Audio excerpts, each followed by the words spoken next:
Welcome to the Ari Hoffman Show on Talk Radio 570 KVI, your home for the politically homeless, streaming live at the KVI.com and the KVI app. If you want to be part of the most dangerous show on the airwaves, call or text the Warrior Injury Law Studio line at 206-421-5757. That's 206-421-5757. Coming up this hour, Seattle Mayor Bruce Harrell is following Olympia's stupid lead and proposing every single tax they are hitting us with in the state. He now wants them in Seattle. But before we get to any of that, time for your daily dose of adrenaline. You want me to stick this into my heart? Are you f***ing nuts? According to the Seattle Times, 9 more international students, both current and former, have filed class action lawsuits against the Trump administration, arguing that their legal immigration status in the U.S. was unfairly taken away. So these are students who the minimum we know is that some of them committed crimes, some of them were up on charges for committing crimes, some of them the charges were dismissed for them for committing crimes. However, let's say that they all didn't commit these crimes. Let's say that for a second. Why aren't they giving us their identities? Normally in this case, you want somebody you can cry over, somebody you serve up to the media, and you say, look how sad. He was just a Maryland man. Look how sad. He was just a Maryland father. Well, because the Maryland man narrative and the Maryland father narrative completely imploded as soon as the internet did what it does, and we found out who Kilmar Abreu Garcia actually was. Would you like to know the latest information we found out on this guy? So let's see what we know so far. MS-13 gang member, was arrested while meeting with the heads of the MS-13 gang, had drugs and money on him when he was arrested, had a previous criminal history, has the tattoos of the MS-13 gang on him, wears their colors. Oh, and did we mention his wife previously accused him of beating the you-know-what out of her? And, as we found out last week, he was pulled over for transporting illegal immigrants, human trafficking. Well, what we found out yesterday, thanks to a new report from the New York Post, was that he was driving a well-known smuggler's vehicle when he was pulled over for transporting those illegal immigrants. And the Biden administration released him anyway. So the internet does what it does, and we found out that this guy was not just a Maryland father, not just a Maryland man.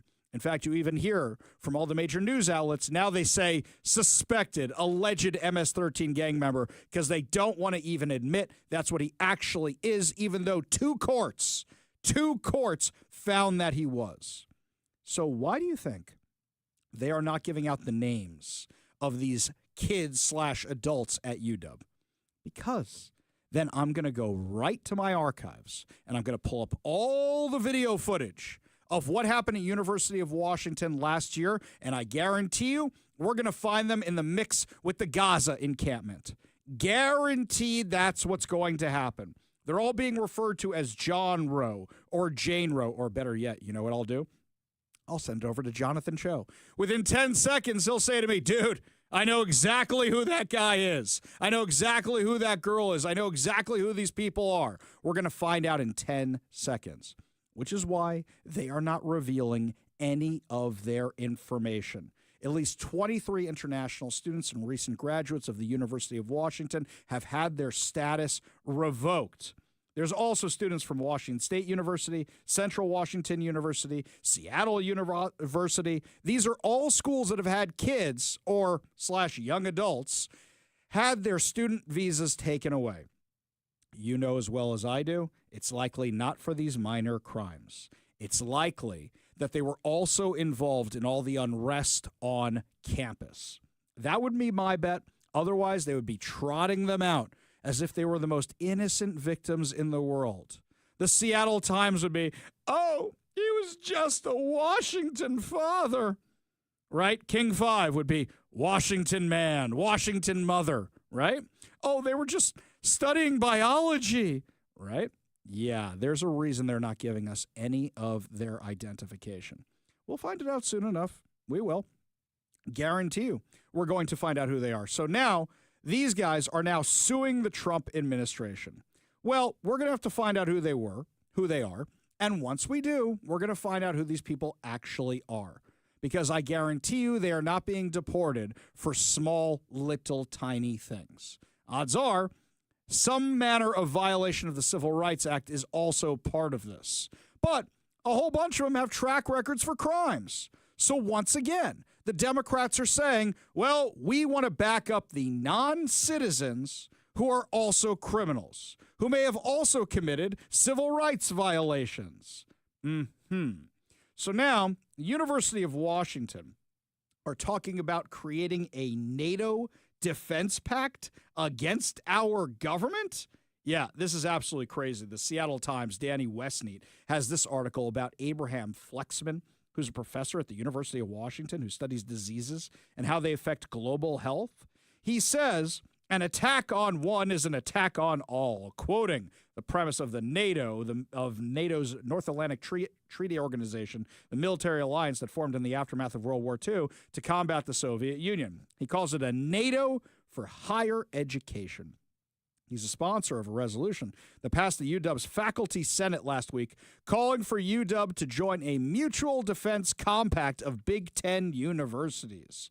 This one is to guard against the threat of our own government. Why?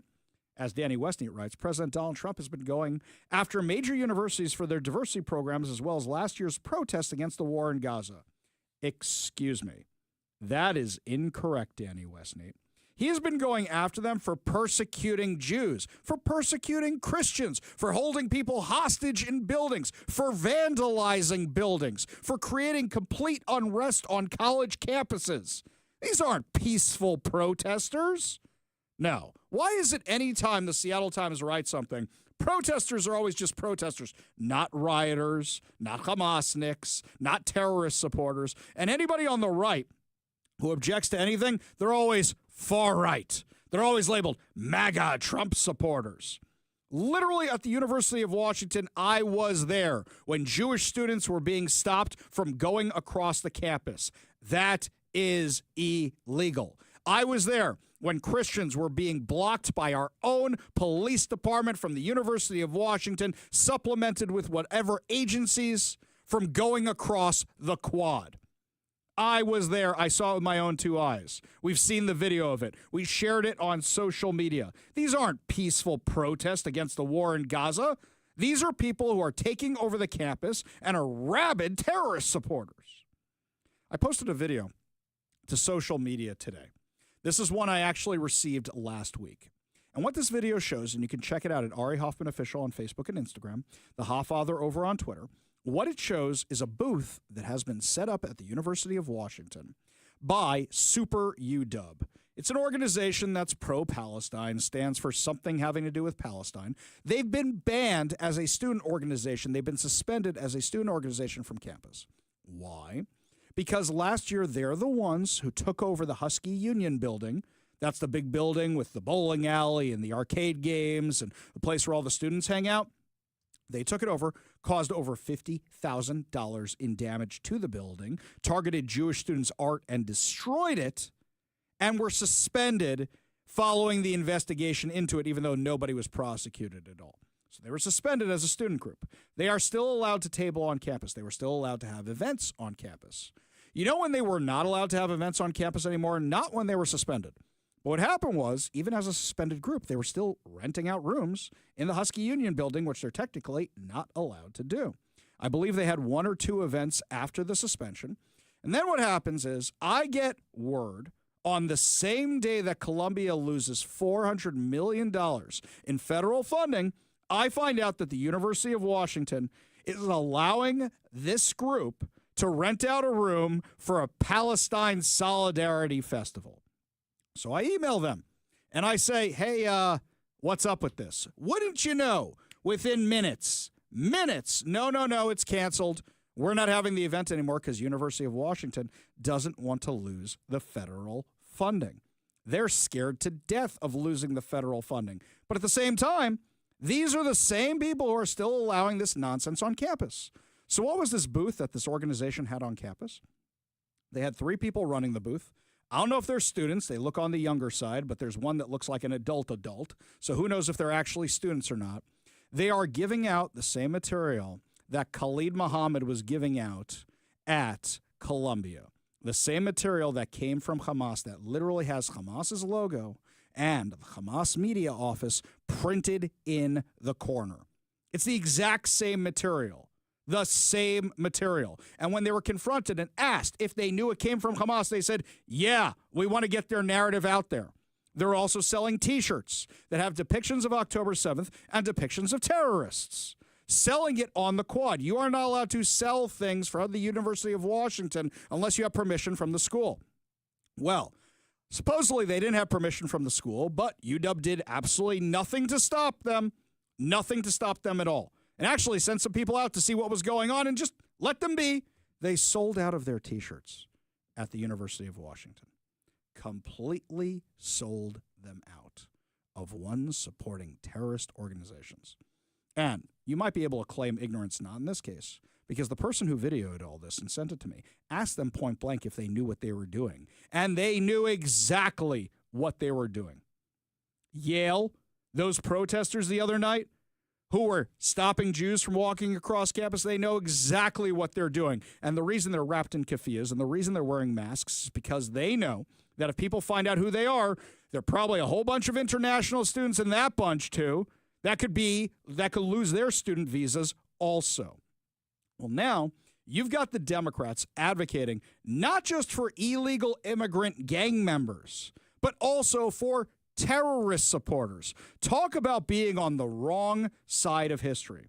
Well, now, another judge in Maryland has ordered the Trump administration to return another man who was deported from the U.S. to El Salvador. U.S. District Judge Stephanie Gallagher, who's actually a Trump appointee, ruled that the Trump administration violated a settlement agreement with the Department of Homeland Security reached last year with a group of young asylum seekers when deported a 20-year-old man referred to in court filings as Christian to El Salvador last month. Not a Christian, but his name is Christian. He was part of a group of illegal immigrants who entered the U.S. as unaccompanied children, later filed asylum claims to remain in the U.S. DHS agreed in the settlement that it would refrain from deporting any of the individuals in this class until their asylum claims could be fully adjudicated by a U.S. court. Gallagher ruled that the government breached that agreement when it deported Christian, a member of the class, and ordered they return him to the U.S.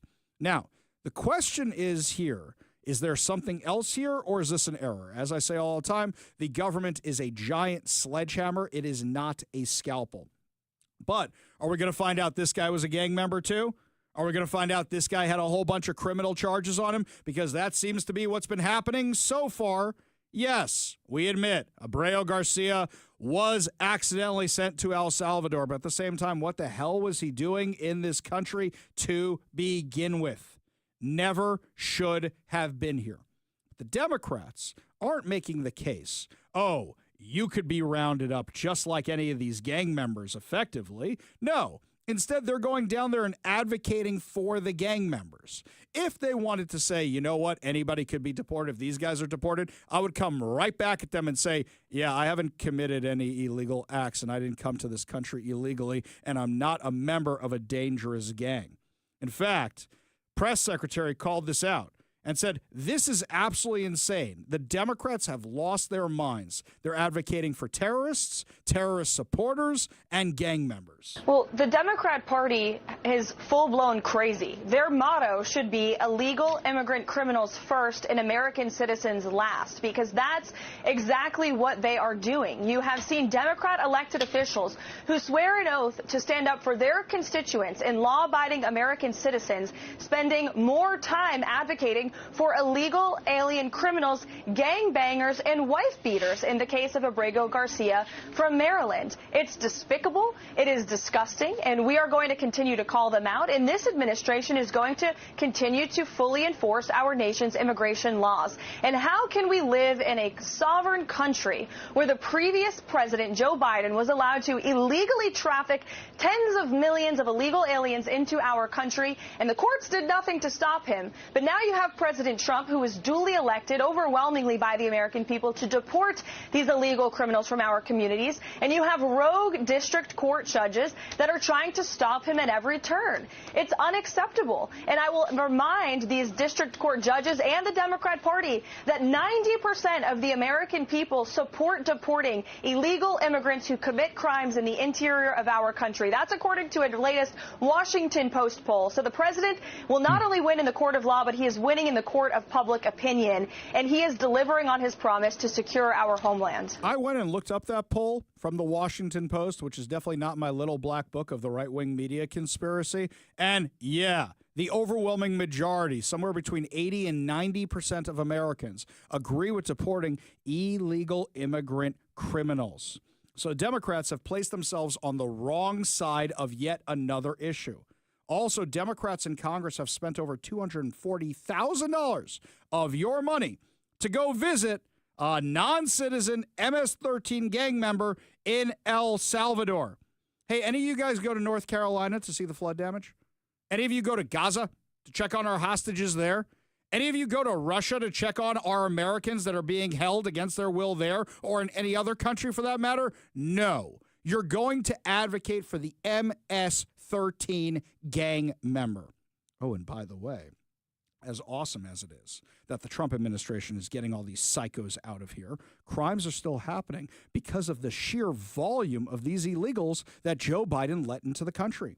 According to Fox News, an illegal immigrant in Maryland was charged with murdering his girlfriend after her body was found in a forest outside of Washington, D.C.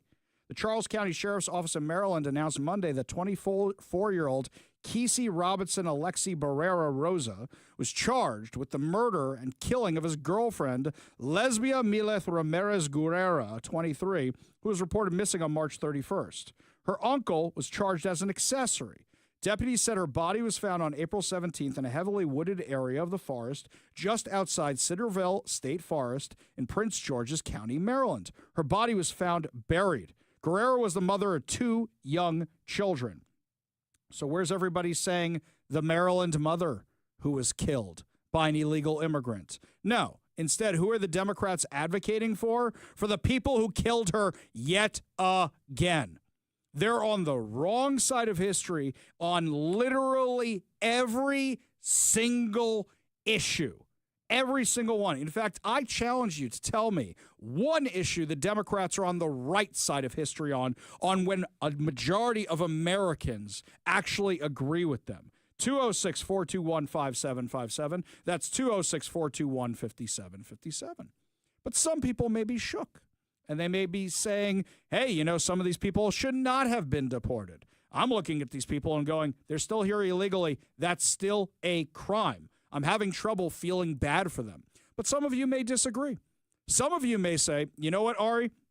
Rule of law. No matter how bad they are, they should still be given their day in court. Abreu Garcia got 3 days in court. How many more does he need? You agree with me, you disagree with me, you give me a call to discuss or text at 206-421-5757. That's 206-421-5757. I especially want to hear from the UW alumni out there or any of the other colleges here in Washington that are on the chopping block. I want to know if you think your alma maters should continue receiving federal funding when they are going to bat for the illegal immigrants or the students who have committed crimes here in the U.S. Give us a call or a text at 206-421-5757. That's 206-421-5757. Speaking of alumni of the University of Washington, Bruce Harrell apparently didn't get a very good education. Can't come up with any of his own ideas, so he's just copying the stupidity from Olympia. New taxes for Seattle. We'll tell you what's going on when we come back. You're listening to the Ari Hoffman Show.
By the way, speaking of all stuff we mentioned in the last segment, have you heard Bob Ferguson or Bruce Harrell or Jay Inslee or anybody else who went to UW speak out against any of the stuff happening on campus even once? How about no? Exactly. So, really, you guys aren't doing anything at all to stop this nonsense from happening on campus. Bruce Harrell can't take any initiative of his own. Now, we know that yesterday he was floating the idea of more property taxes, just like the legislature is doing, so that he can pay for things around here like the schools. Oh, the children. Well, now he's asking voters for more property taxes to do that. And I saw the story in Como News, which kind of cracked me up. So parents in Seattle are voicing their frustrations over what they described as a mismanaged system of student enrollment at Seattle public schools. Why? Because a whole bunch of families don't want to be in Seattle public schools. They want to be in other schools, but it has to go through the Seattle public school district. So wait a second. Bruce Harrell wants to raise our property taxes. Why? So that way he can spend it on these failing schools here in Seattle. That's what's going on. I want to make sure I got that right. Yeah, because pouring more money into it will solve it. How many times do I have to say the same thing? You guys didn't do anything to make up the learning loss you did during COVID. You guys kept the schools closed longer than anybody else. And rather than make up the learning loss, you replaced a whole bunch of these classes with this DEI insanity. So these kids are absolutely going to be farther behind on math, science, reading, writing, you name it. You know, I used to sit down with the kids from a local Jewish high school, as a matter of fact, and show them what they were up against some of the bigger Jewish schools on the East Coast with all the extracurricular activities they had. Do you realize how far behind our kids are, even just the kids in Bellevue, which is a better school district? Now, it's not as great as it once was. It's really gone very, very woke. But compared to the better school districts, the Seattle public school kids are at such a disadvantage, not just for college, but for life. They don't have basic knowledge. They don't have basic skills. So now you want more of our money, and then you're going to talk about housing affordability when you're raising our property taxes on top of the property taxes that are being raised in Olympia for more failed education? Yeah. So what's going to happen is they think to themselves, well, Seattle idiots have voted for this a bunch of times. They're just going to vote for it again. And I'm not sure they're wrong. That's the biggest problem. Not an original idea in his head. He's just copying the Democrats' playbook out of Olympia. We go to the Warrior Injury Law studio line. Take a call from Phil in Kent. Phil, what's going on? Hey, thank you for having me on the air. Hey, I want to talk about Maryland, man. I am so frustrated with both the left media and the right media. This whole story has been so twisted, and it's so easy to fix. This shouldn't even be an issue. So how do you want to fix it? I said bring him to Gitmo, give him a trial, and kick him out again. That's what I say you want to fix this. He's already had a trial. Well, exactly. We could give him another one just to make everybody happy. He's had a trial.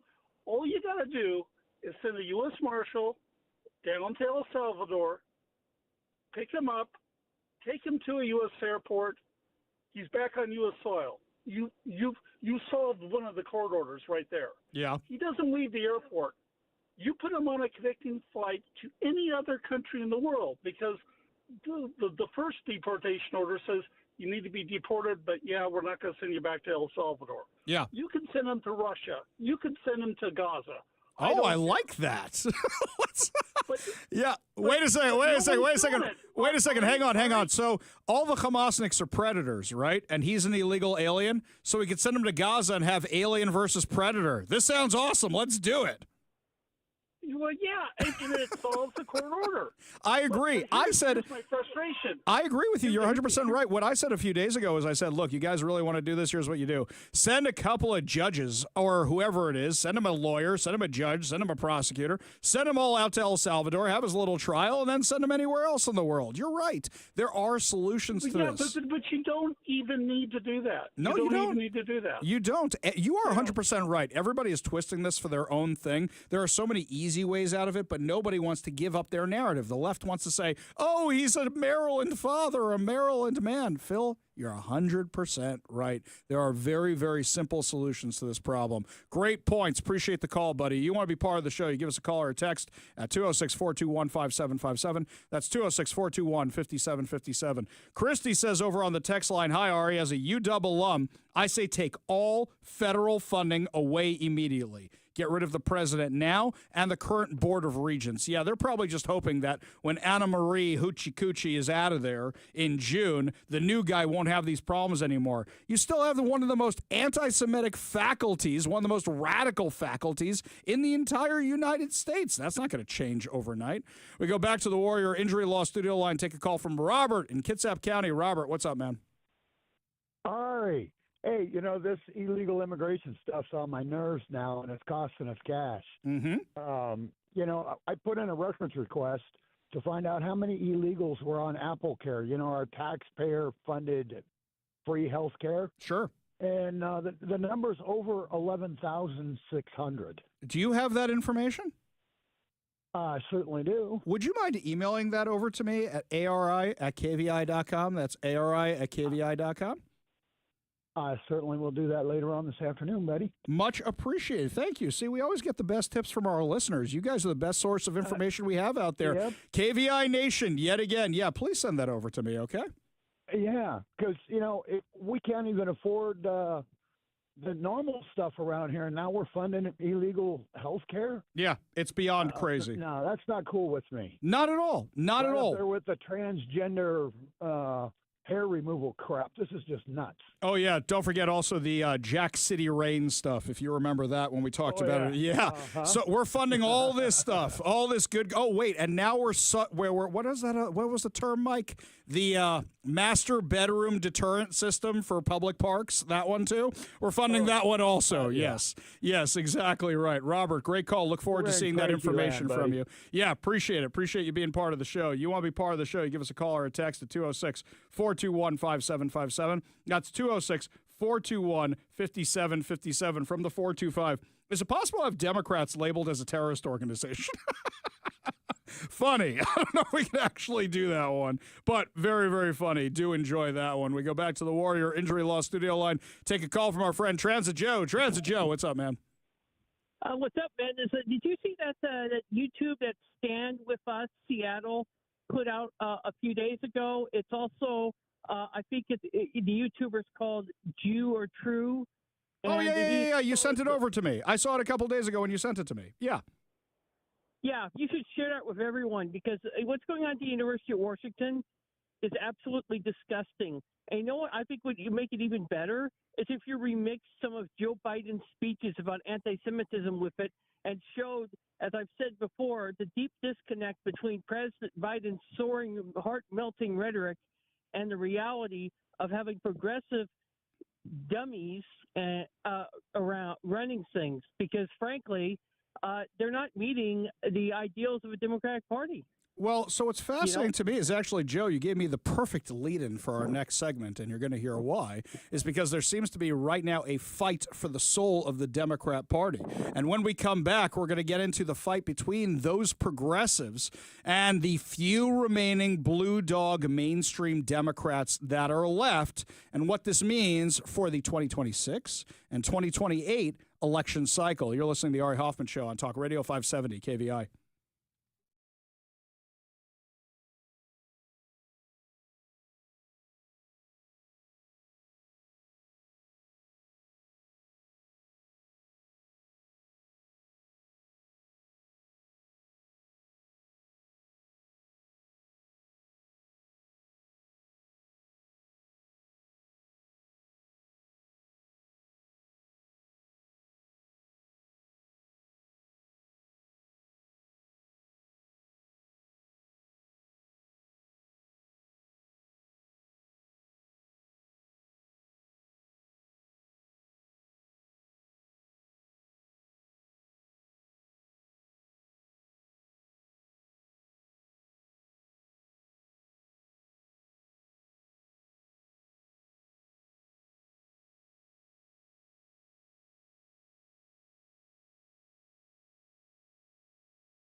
You want the scary thought for the day?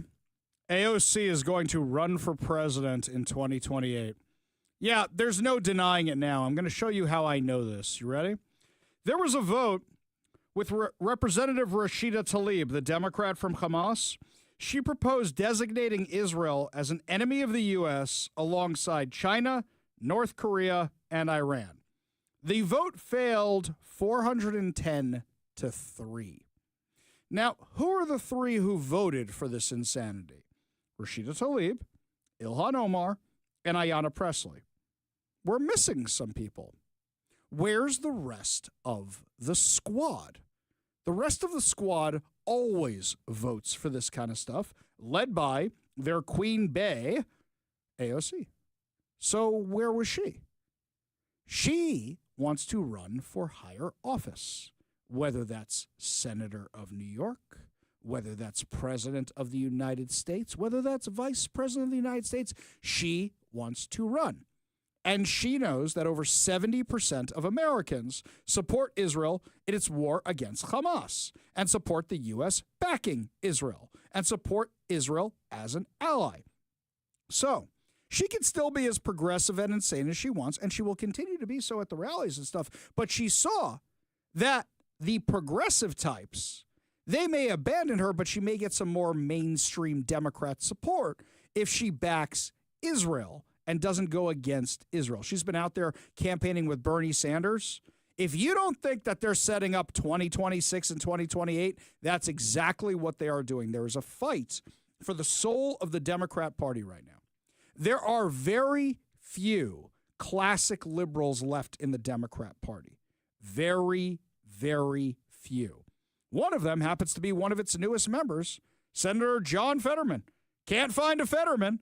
John Fetterman is continuing to advocate for the destruction of Iran's nuclear program. He said, waste that blank. I'll just leave it there. Talking about how you have to bomb Iran. He says you're never going to be able to negotiate with that kind of regime that has been destabilizing the region for decades already. And now we have an incredible window, I believe, to do that, to strike and destroy Iran's nuclear facilities. Now, he says years ago, I completely understood why Trump withdrew from the Obama deal. Today, I can't understand why Trump would negotiate with this diseased regime. The negotiators should be comprised of 30,000-pound bombs and the IDF. He's 100% right, by the way. He's 100% right. You negotiate with a regime that is stalling for time. Do you know why they are stalling for time? Do you remember last year when Iran launched over 300 ballistic missiles and kamikaze drones at Israel? After Joe Biden stopped them from attacking, a few months later, they did it again, and then Israel went in and took out all of Iran's defense systems. You think Iran is installing in order to rebuild those defense systems? Of course they are. Strike their nuclear facilities now, strike their oil refineries now, and bring them to their knees. That will be that. That's the end of the regime. What's to negotiate over? No, really, what's to negotiate over? What am I missing here? Tell me if you disagree with me. We don't even have to do the dirty work ourselves. Let Israel do it. For all of you who say we don't want boots on the ground, we don't want anything, that's fine. Let Israel do it. Job will be solved. Did you see the announcement today that Syria wants to join the Abraham Accords? I was a little blown away by this one. Let's make no mistake about it. Syria is being led by a branch of al-Qaeda right now that's trying to appear moderate, so I'll believe it when I actually see it. But Steve Witkoff, the guy who's supposed to be negotiating all these deals on behalf of Trump, look, you remember when the hostage deal happened for the Israeli hostages and the American hostages? I said, okay, not a great deal, but it's the hand the Trump administration was dealt. Steve Witkoff negotiated that. If he's such a great negotiator, why am I not seeing any results right now? Granted, these things take time, but I see the Ukraine-Russia deal falling apart. I see the Iran deal falling apart. I see none of this stuff working out, and we haven't seen a hostage deal in a really, really long time. So where's all these deals we were promised from Steve Witkoff? Perhaps I'm asking too much. Tell you what, you agree with me, you disagree with me, give me a call at 206-421-5757. That's 206-421-5757. Now, President Trump was speaking in the Oval Office today. And he was talking about, yes, a lot of countries want to come into the Abraham Accords in the Middle East, and he's 100% right. In fact, even Saudi Arabia has discussed doing so. Do I deserve the Nobel? Well, maybe for the Abraham Accords. I don't want to get ahead of myself on this one, but they say for the Abraham Accords. And by the way, speaking of that, we're going to be filling it up. A lot of countries want to come into the Abraham Accords. You know, we have 4. And Biden did nothing on that one, too. It's the same 4. But they're great countries, and they were brave doing it, and it's worked out very well. And we're going to be filling up the Abraham Accords. They're going to be, I think, filling it up very rapidly. I hope so. That sounds great. If you've read Jared Kushner's book, at the end of his book, he was talking about how when they left office, he turned everything over to Joe Biden's State Department and his Middle East guys, and he said, hey, here's who we're ready to bring in next for the Abraham Accords. We'll bring in this country or this country. Gave them everything, and they abandoned that successful foreign policy and went back to who can we pay? Should we pay Iran? Then they'll pay Hamas. Then they'll pay Hezbollah, which is exactly what happened. And then you got October 7th, and you got a 7-front war against Israel. And you got the Houthi rebels bombing shipping in the Red Sea. That's all because of the Biden administration. Now, Marco Rubio was sitting next to Trump, and here's what he said at the time. There's great, enormous opportunity to grow the Abraham Accords, but I would just point to one thing. Of all the leaders in the world today, no leader is working harder to prevent wars or end them than President Trump is right now. I mean, that's why we're talking to Iran. That's why we're engaged with Ukraine and Russia. It's the desire to prevent these wars from breaking out and to end the ones that exist already. And again, I just think it's tremendous for our country to be led by a president who desires to bring peace and establish peace and protect peace. So it's hard work. He's 100% right. It does take time. Perhaps I'm expecting these things to happen too quickly. But talking to Iran, you got to realize that at some point they're going to be stalling you. So when do you say, okay, no more, we're blowing you off the face of the earth? Same thing with Hamas. Why do we keep entertaining these ceasefire deals from Egypt and Qatar that are backers of Hamas? At what point do you say, we don't want a bad deal and we're not going to get a deal because we have the wrong partners that we're negotiating with on the other side of the aisle? We go to the Warrior Injury Law studio line, take a call from Ron in Mount Vernon. Ron, what's up? I basically came of age in 1963 when JFK was assassinated. I was 10 years old then. The whole rest of my entire life, nothing has really changed, all the wars. And I disagree, not with you, but I disagree with what Trump is saying. This administration is they're not gonna do anything to Iran. It's talk. If anything is going to happen, Israel is going to make the first strike. They have to make the first strike if they want to survive. It'd be awesome if we could get in there and help them, but it's all talk. I mean, they're just Biden time. Biden time. No, Biden time is what we had the last 4 years. Very good. I hear what you're saying. No kidding. Ron, I hear what you're saying 100%. There's, of course, some watching history repeat itself, but I will do this. Even though I just kind of criticized the Trump administration, let me go back and look at their results, because anytime I come out against the Trump administration on anything, eventually, hopefully, they usually prove me wrong, and that's what I'm hoping for in this case as well. He got the Abraham Accords when nobody else did. He brought Iran to his knees, and Joe Biden was the one who brought them back. So he eliminated ISIS from the face of the earth until Joe Biden brought them back. He had Afghanistan in a stable situation until Joe Biden abandoned the country. So while I hear your frustration and I hear what you're saying, and I agree with a lot of what you're saying, let's see where this goes first, and maybe it'll end up in a different place. One last thing, Ari. Yeah. I also discovered when I was in grade school, couldn't wait to get out, and I was sitting in front of the clock, and would watch that clock, and I would say, God, I wish time would go by slower because I love it here. I started using reverse psychology on myself back then. You remind me of that scene. What is it, The Breakfast Club, when they go, oh, yeah, by the way, that clock's an hour slow? Or was it Ferris Bueller's Day Off when they're looking at the clock and it starts going backwards? Yeah, I know exactly what you're talking about. Chalk up what I said to a little bit of reverse psychology, and maybe it'll all work out. Maybe it'll all work out. Yeah, whatever I say, prove me wrong. Fine with that. Ron, appreciate the call. Appreciate you being part of the show. You want to be part of the show, you give us a call or a text at 206-421-5757. That's 206-421-5757. When we come back, my friends, I have to take our friends on the right to task a little bit. They are reading way too much into a Democrat fundraising email, and I'll tell you why that is. When the right gets it wrong is up next, and your calls and emails. You're listening to the Ari Hoffman Show on Talk Radio 570 KVI.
When you get an email from a campaign, it is complete BS, and all they want is your money. When I was running for office towards the end of my unsuccessful campaign to be in the Seattle City Council, which I thank God every single day that I lost that election, I had some political consultants that were working for the campaign. Free advice to all the candidates who listen to us. Political consultants do not know what they are talking about. They are reading a crystal ball that doesn't work. So, some of them are better than others, but most of the time you're wasting your money. And if you want free political advice, you call me. And yes, the guy who lost has better political advice than the guys who just want your money. So, what happened toward the ends of my campaign? They sent out an email, and they were desperate to get more funds. And they said, and we weren't in financial trouble, by the way. They just wanted more money because that's what political consultants do, so that way they can get more money. And they said, Ari won't make it to the race unless we raise X amount of money. That's not how elections work. It was like 2 weeks out. And they caused a mass panic among my supporters. It didn't raise money. It just caused a panic. So these political consultants will do that.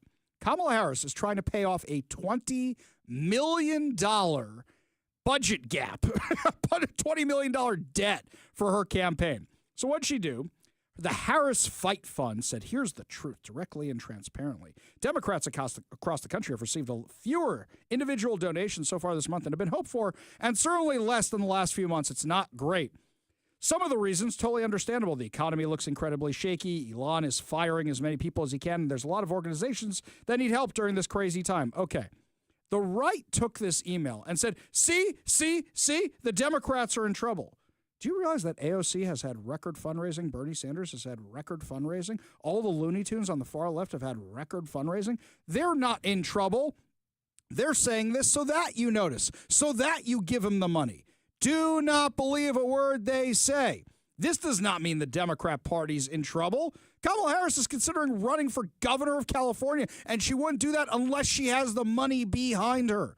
Never base any news at all on what somebody sends out in a campaign fundraising email. They are lies. All lies. We go to the Warrior Injury Law studio line. Take a call from Paul in Bonnie Lake. Paul, what's up?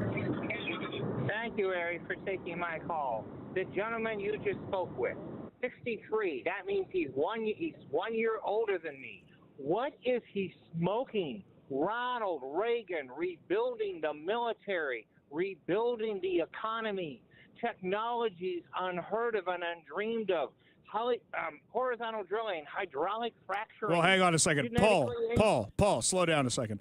I think what he was saying, and don't forget, you only get like a minute or so on the phone with me, right? I think, look, I would have said, hey, the Berlin Wall doesn't exist anymore. The Soviet Union doesn't exist anymore when he says nothing's different. I think what he was talking about was the mentality in the Middle East. That hasn't changed. I think that's what he was referring to. The Middle East, okay, Ari, the best friend the state of Israel and Jewish people have ever had have been evangelical Christians and the United States of America. I completely agree with you, and look how much Donald Trump has done for that cause. I completely agree with you, Paul, but I got to run, my friend. Got a hard break coming up, and I got to tell everybody how you get to participate in the golden age of America. Your chance to win $2,025 and a Daniel's Broiler gift card when we come back. Plus, Bob Ferguson is rolling out the massive amount of reparations that your tax dollars are going to be covering. We'll tell you what's going on when we come back because he signed it into law. You're listening to the Ari Hoffman Show on Talk Radio 570 KVI.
Welcome to the Ari Hoffman Show on Talk Radio 570 KVI, your home for the politically homeless, streaming live at KVI.com and the KVI app. If you want to be part of the most dangerous show on the airwaves, call or text the Warrior Injury Law Studio line at 206-421-5757. That's 206-421-5757. Coming up this hour, Ketanji Brown Jackson accidentally makes the case for students to have school choice. But before we get to any of that, my friends, it is time for your chance to be part of the golden age of America. I can proudly proclaim that the golden age of America is upon us. That's right, my friends. It is your chance to win $2,025 and a $50 Daniel's Broiler gift card.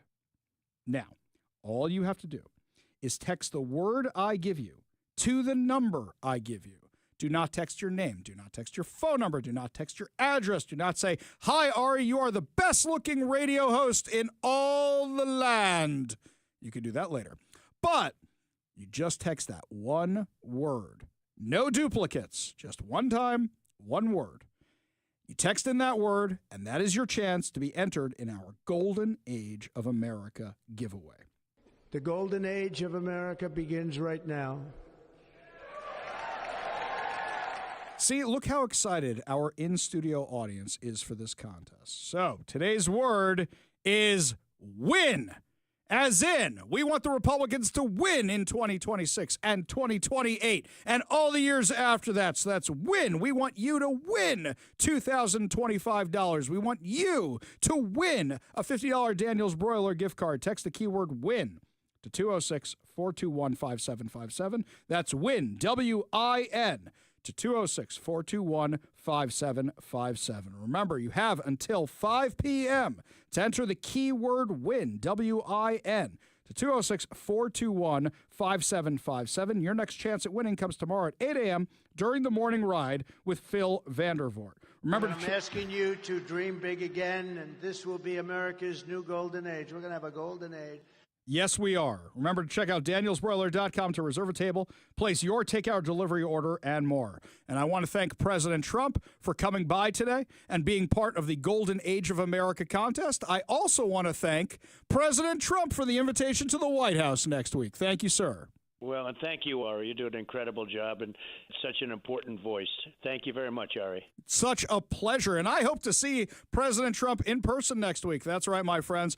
Hopefully, we're dotting our I's and crossing our T's. We'll be broadcasting from the White House on Monday to celebrate 100 days, the first 100 days of the Trump administration. As soon as all the details are finalized, by that I mean as soon as my Secret Service paperwork comes back, then we'll be good to go. But right now, the plan is to be broadcasting from the White House on Monday, which is going to be pretty awesome. And I really hope you do win our contest because you're going to need every single dollar you have. Would you like to know all the taxes the Democrats have proposed that are still on the table right now? The dating app tax, the beer tax, the death tax, the Discovery Pass increase in fees, Tesla tax, Zyn tax, excise tax, wealth tax, capital gains tax, gas tax, sales tax, property tax, B&O tax, and, of course, the reparations fee. Oh, by the way, all these taxes here, look for Seattle and Tacoma and Olympia and King County and everybody else to replicate the exact same thing. Reparations? Oh, yeah. Nobody noticed this. Bob Ferguson.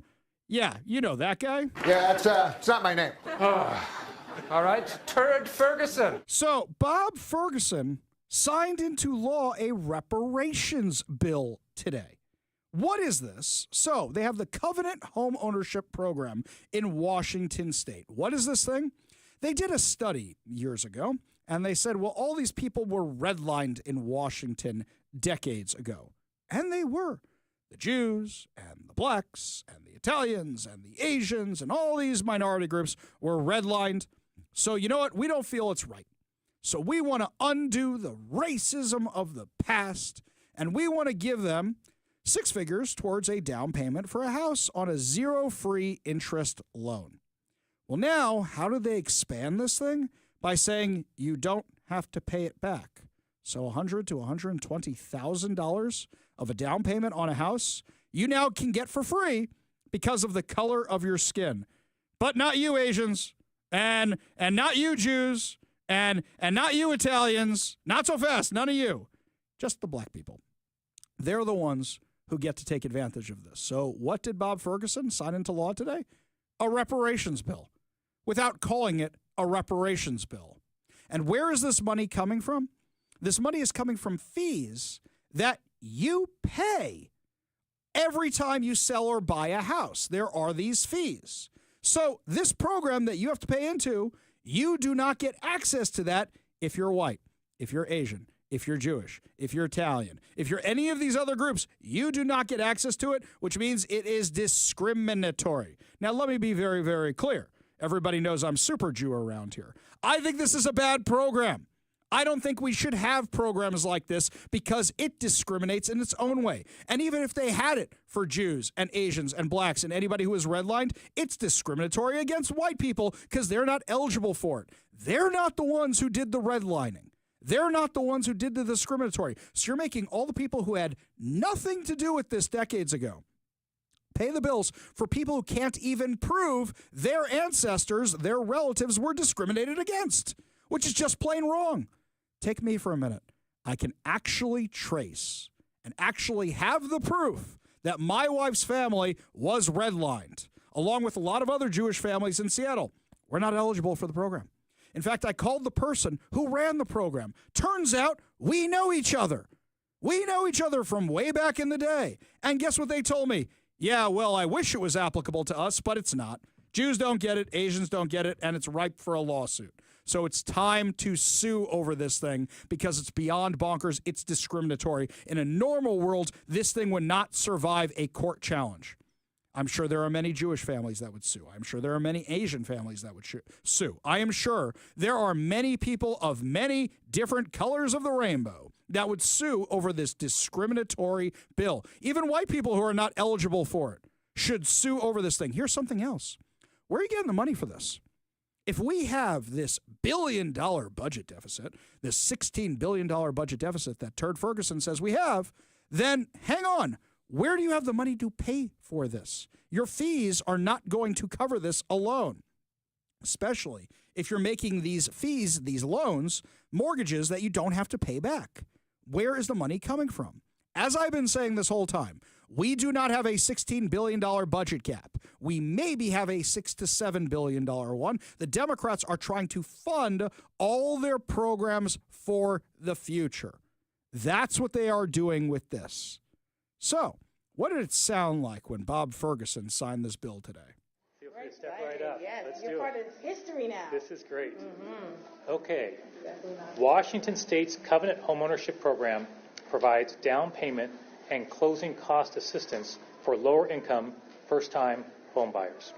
Lawmakers created the program to address the disproportionate impacts of racial redlining in Washington State. Yeah, but it's not for low income. It's only for low income if your skin pigmentation is the right color.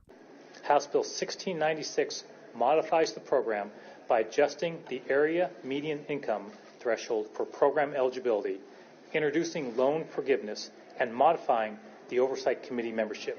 This modification will create more opportunities to close the racial homeownership gap, which is a very important goal for all of us here in Washington State. We so appreciate everybody who made this legislation possible. We know it's been, like any legislation, challenging. Yes. This one has its share of challenges, as we know. Yes. But Representative Taylor has been a real champion of this legislation, and so we appreciate your leadership in particular. Thank you. Representative Taylor, you mentioned. You mean Jamila Taylor?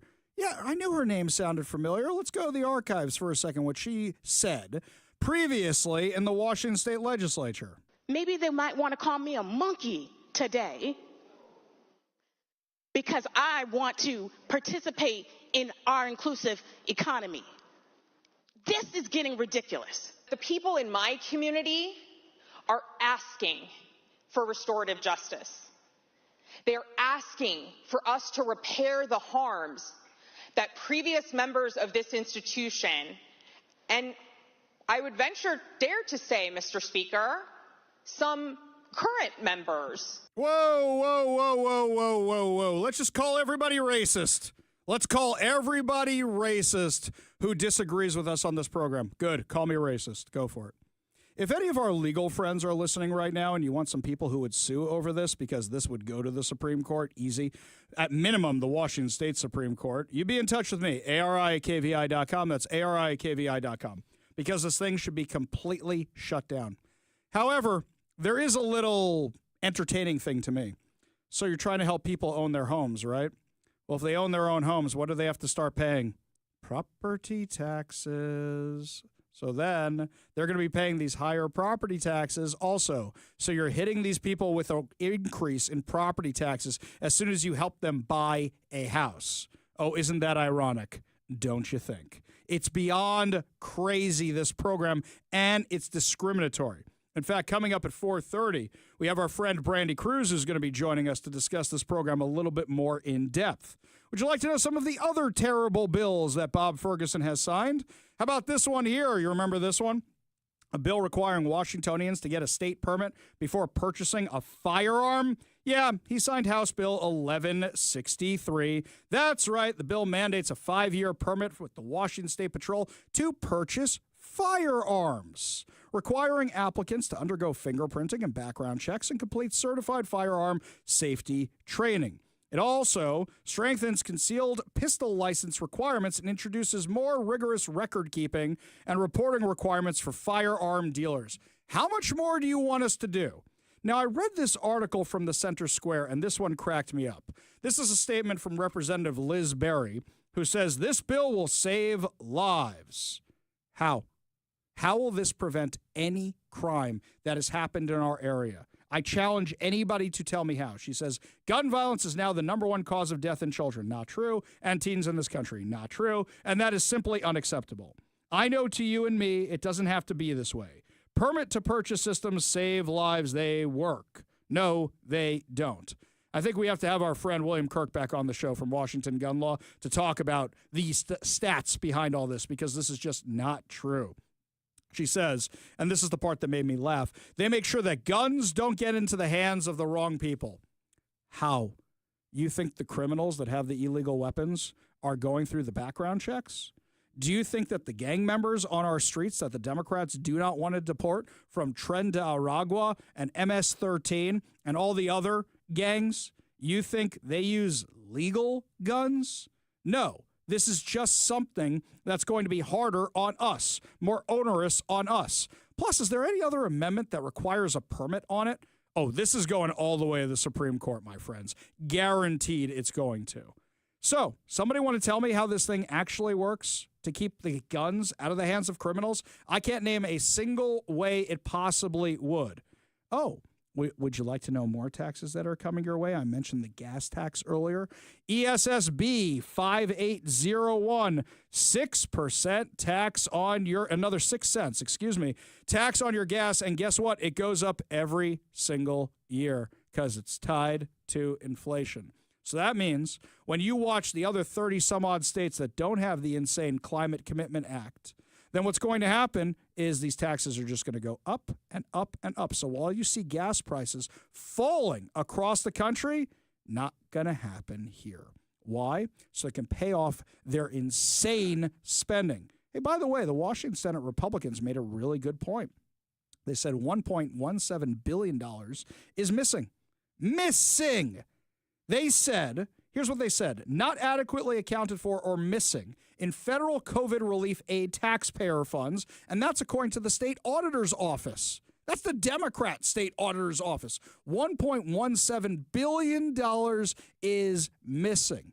These guys can't even keep track of where the money actually is, and yet they want to charge us more money for this? People are going to be priced out of Washington.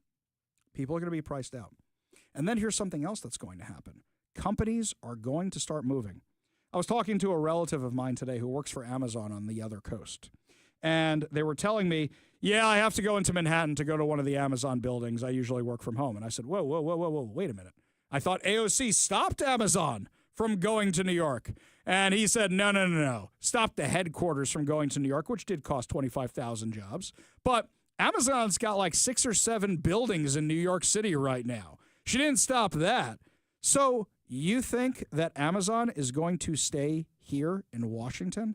They don't need us anymore. You tax them and they're gone. How about Boeing? They can set up shop anywhere else and they won't have strikes to worry about anymore. They can leave town too. Portland is building a baseball stadium in hopes of getting a Major League Baseball team. And you know which company signed that document saying don't raise the taxes or we'll consider getting out of here? The Seattle Mariners. Microsoft. You think they can't work from anywhere else in the country? Of course they could. They'll get out of here. So now you've got all people left holding the bag who no longer have jobs because their jobs moved across the country.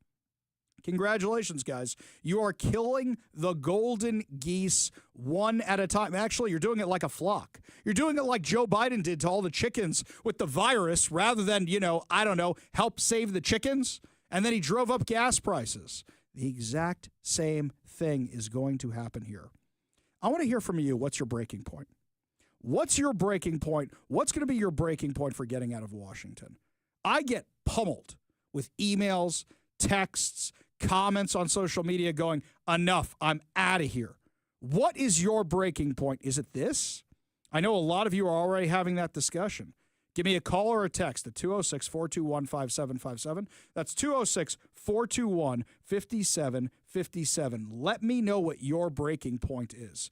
Ray says over on the Warrior Injury Law studio line, he says, Ari, just a reminder, there are no middle-of-the-road moderate Democrats. The proof of my statement is in their voting record. Every one of them vote with the extreme leftists.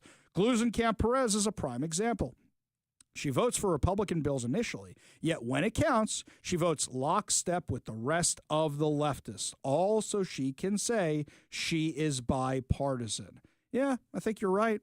Where are the moderate Democrats in the Washington state legislature? What, 3 or 4 of them voted against the stuff they've been passing this time, and they voted against 1 or 2 bills? There's no moderates left on the other side of the aisle anymore. They're all gone. The soul for the Democrat Party has been lost to the far-left progressives, which is why the names that are being talked about in 2028 are Bernie Sanders and AOC. People keep trying to make Pete Buttigieg happen. By that, I mean Pete Buttigieg keeps trying to make Pete Buttigieg happen, but it just ain't happening. He went on a podcast the other day and really stuck his foot in his mouth when he said there's a discount for adopting black children? We wanted to adopt. We said that we wanted to adopt without regard for race. By the way, anybody who says race is not a thing in this country should experience an adoption process where there are literally different lists. If you say that you want a white kid only versus if you say that doesn't matter. Wow. Like literally a different list. What is that? What do you mean by that? The list for white kid only is longer. And not only that, there was actually a discount, or you didn't have to pay a deposit on the fee. Discount. This is like how it works. Yeah. I couldn't believe it. Discount? I mean, I could make a lot of jokes about how much that discount would actually be, but really, this is how you're going to win, right? After being a disaster of a mayor, disaster of a transportation secretary, nobody's talking about Pete Buttigieg except for Pete Buttigieg, and every time he has a gaffe, it's going to be AOC. It's going to be Bernie Sanders because they feel like they were cheated out of their chance with Hillary Clinton to have progressives, to have socialists run the country because socialism just hasn't been done right yet. Yeah, that's what's on the horizon. Democrats who listen to the show, your party doesn't exist anymore. It's been taken over by the progressives. It's been taken over by the far, far radical left, the socialists, the Marxists. I'm not saying you have to become a Republican, but realize voting Democrat down the entire ballot in Washington state gets you all the taxes that just happened, all the taxes that they're going to pass, and they know you're going to do it. They're counting on you doing it, and that's how they keep getting away with it. Lots more to discuss as the show continues, my friends. When we come back, did Justice Ketanji Brown Jackson just make the most effective case for school choice? Yeah, I think she did. We'll give you the details and have that crazy audio for you when we come back. You're listening to the Ari Hoffman Show on Talk Radio 570 KVI.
Wow, you guys really blew up the tax line about the tax line. Wow, the text line about what your breaking point is. We'll read some of those in just a minute. But first, parents are beyond fed up in the Seattle public schools. And they say, we want out of here. And Seattle Public Schools is really stalling on giving them the opportunities to go to other school districts and other schools or get out of the schools they're in because so many of the Seattle public schools are failing. Well, now you got another problem. Kids aren't safe in Washington public schools. Parents are furious that the Federal Way School District allegedly covered up a school shooting. Como News has a story for us.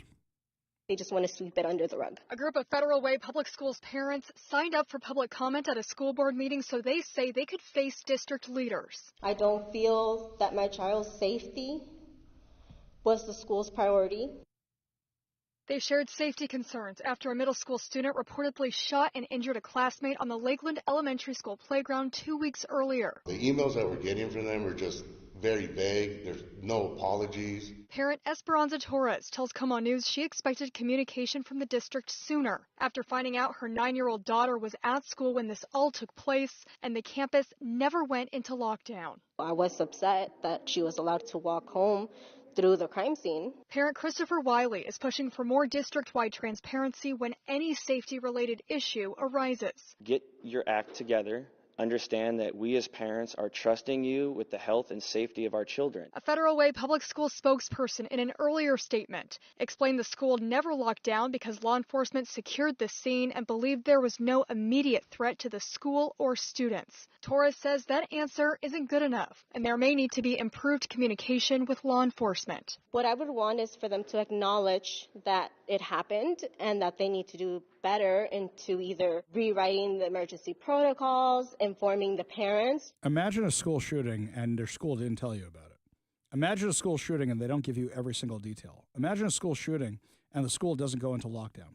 So now you've got your kids being brainwashed by these schools and you've got your kids aren't safe in these schools. Why would you keep your kids in these schools? This is why we need school choice. Well, what's fascinating is this discussion about the curriculum, which is being imposed on students. This fight is all the way at the Supreme Court right now about why we're having certain books in the library and the classrooms that really shouldn't be there. Now, I was learning ethics of the fathers with my son last night, otherwise known as Pirkei Avos. And basically what it was saying is don't talk too much, because if you talk too much, you might actually let people know how little you know or say something stupid. I joked with my son, I go, this is a real problem for me. I'm a talk radio host. But Ketanji Brown Jackson proved this. She is one of the least qualified justices we've ever had. Let's not forget why Joe Biden put her up on the Supreme Court. But she effectively made the case for school choice while trying to say, yeah, it's no big deal that these books are in the classroom. Give a listen. The parent can choose to put their kid elsewhere. You don't have to send your kid to public school. I'm struggling to see how it burdens a parent's religious exercise if the school teaches something that the parent disagrees with. You have a choice. You can homeschool them. Oh, so if we have a choice, then the dollars should follow the kid. I think that's a great idea. As Mark Twain says, better to stay silent and have everybody think you're a fool than open your mouth and remove all doubt. She just made the case for school choice at the Supreme Court. We go to the Warrior Injury Law studio line. Take a call from Brian in Tacoma. Brian, what is your what is your breaking point for leaving Washington? Oh, hey Ari, how you doing? Thanks for taking my call. Appreciate it. Yeah. Well, there's been so many over the last few years. At first, I thought it was when Bob Ferguson turned over the car tab when we repealed it. And they turned it over. For some reason, we didn't think we were smart enough to vote for our own policies. And now we got more taxes on top of no more taxes. I mean, I heard he was going to veto this stuff. Whatever happened to that? Yeah. And we'll see what's actually going to happen, because if Bob Ferguson doesn't veto any of this stuff, I said, don't believe a word he says. They are negotiating backroom deals, 100%, of what he thinks he can still get elected president with still signing. Guaranteed, Brian. I totally get it. Appreciate the call. Appreciate you being part of the show. You want to be part of the show, you give us a call or a text at 206-421-5757. That's 206-421-5757. Most of the text line agrees. Bebeen says, Ari, now I'm done. Fired by Inslee, now taxed out of my home. This place is insane. One of my reps in the 44th district supposedly lives in a $2+ million home, and I can't even keep my modest house. I'm buying a small motorhome, driving away from the socialist state of Washington. Thank you. You are awesome. Bebhib, formerly of Mill Creek. Yeah, unfortunately, we're hearing that a lot. You're going to be priced out of your homes. Remember, if you are actually leaving Washington State, to make sure you download the KVI app so you can listen to us even when you're gone and say, like I do with the traffic reports in New York, and I say, wow, I'm glad I'm not stuck in that. You can say, wow, thank God I'm not experiencing that. I still get emails, calls, and texts from people who don't live in Washington anymore who are still listening to the show on the KVI app. When we come back, our friend Brandy Cruz, host of Undivided, will be dropping by to go over all these insane taxes and the other insanity in the Washington State Legislature that's headed our way. You're listening to the Ari Hoffman Show on Talk Radio 570 KVI.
My friends, I don't think in the time I've been in radio, I have seen a legislative session this bad. Granted, some bills were stopped, but the amount of taxes that are coming our way, the amount of insanity that's coming our way, the amount of things that are just going to make everybody's lives worse. I don't see anything that's going to make anybody's lives better that's happening in Olympia right now. Joining us now to break it all down about exactly how bad it's going to be, the host of the Undivided podcast, the one and only Brandy Cruz. Thanks so much for being with us today. Yeah, if you're I don't know, if you're a criminal, your life probably got better this session.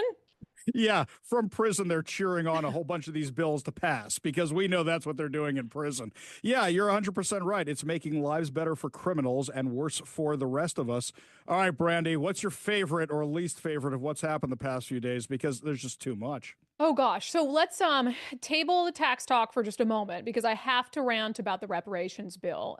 It's just insane to me. I mean, Bob Ferguson has been holding himself up as this sudden moderate who's very fiscally responsible. And to me, him signing an expansion of our state's reparations program into law just completely negates all of that. You can't support reparations and be a moderate, and you cannot support this kind of reparations program and be a fiscal hawk.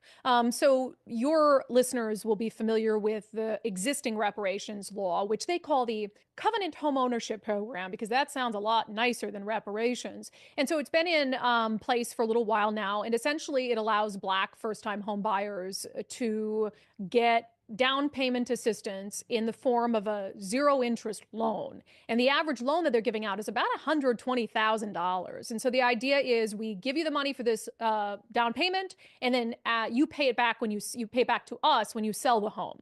And so then that money comes back into the coffers. Well, this change to the Covenant Homeownership Program, it says that the loan can be forgiven after 5 years. So now you have people who, just because of their skin pigmentation, without having to prove any sort of actual tie to housing discrimination in our state's past, they will be gifted a down payment to the tune of $120,000 plus. So it's insane. Before I get mad about the racial aspect of this for a second, we have this massive, I'm not going to call it a budget deficit. We have this massive out of control spending problem. And then they're doing a massive giveaway in the middle of this massive spending problem. And then they're going to tax us to cover projects like this one. That's the first thing that pisses me off. The second thing that pisses me off about this is families like my wife, who have been in Seattle for generations, can trace back when they were redlined, and the study that this was based on used Jews, used Asians, used Blacks,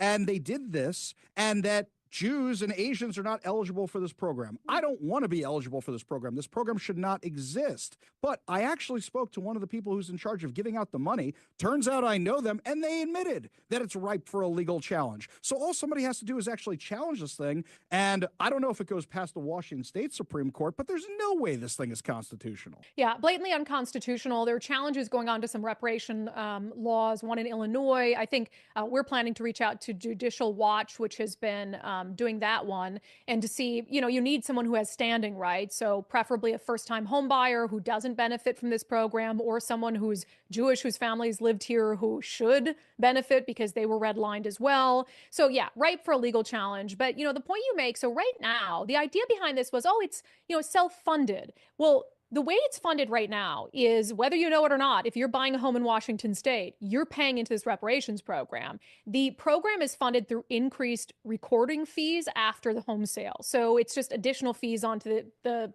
cost of buying a home. So even if, let's say, you're a Black home buyer and you just don't meet the requirements to get the reparations program, you're still paying into reparations program.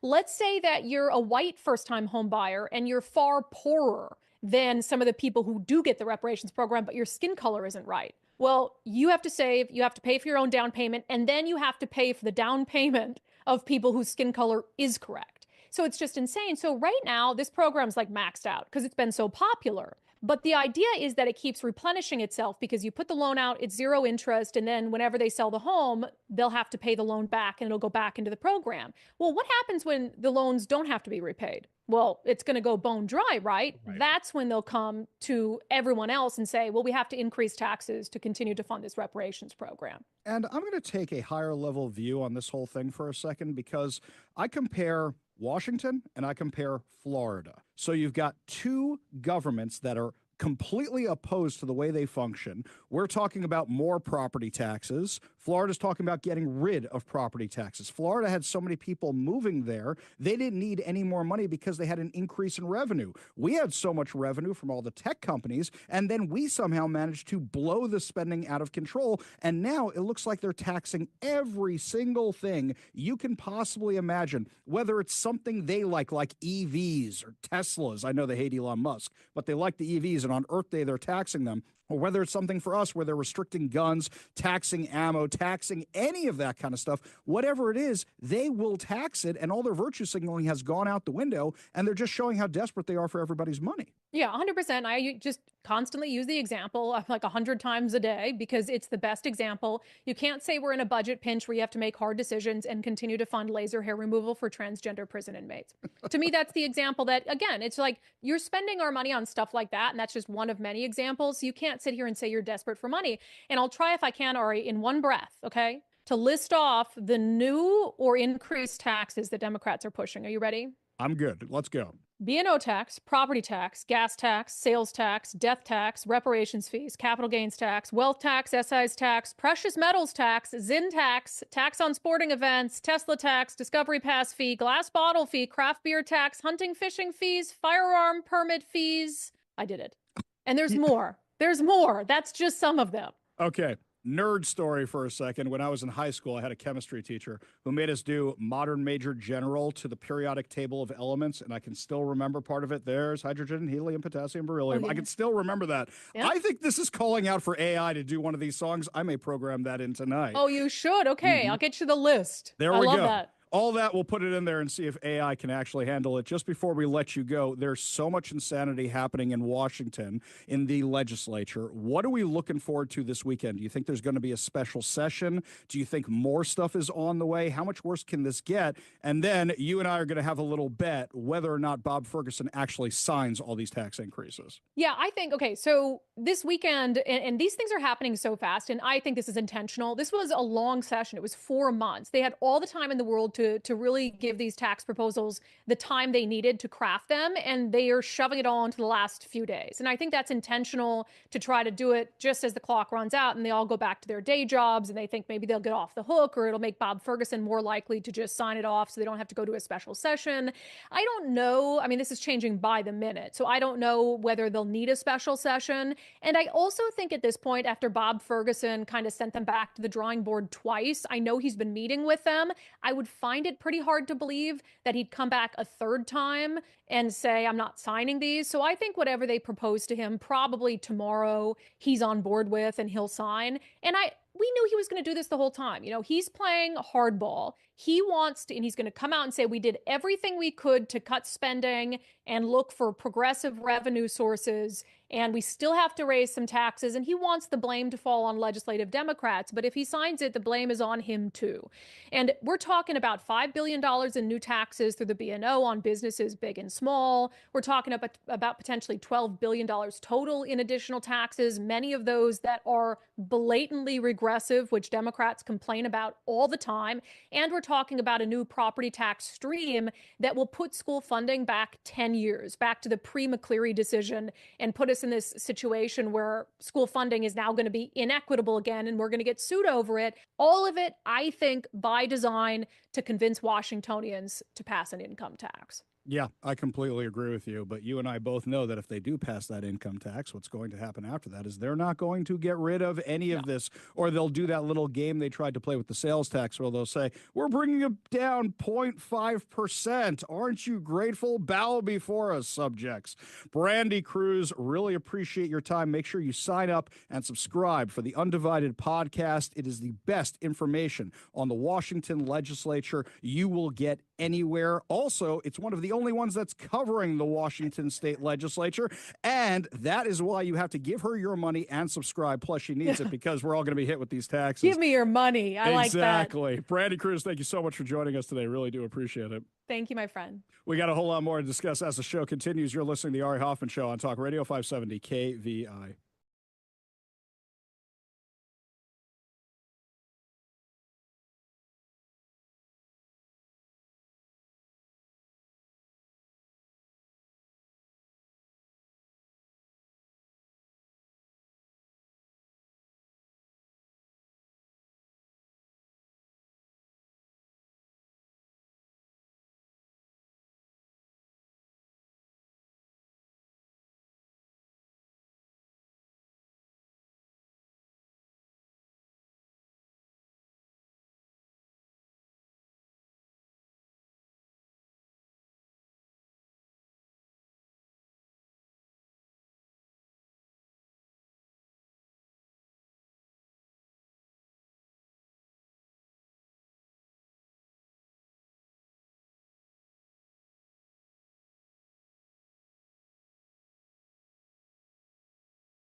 I do feel fine. Why? Because the left is eating itself. According to Fox News, Alex Soros, the son of notorious billionaire George Soros and chair of the Open Society Foundation, took aim at left-wing climate groups saying all they do is talk about Palestine.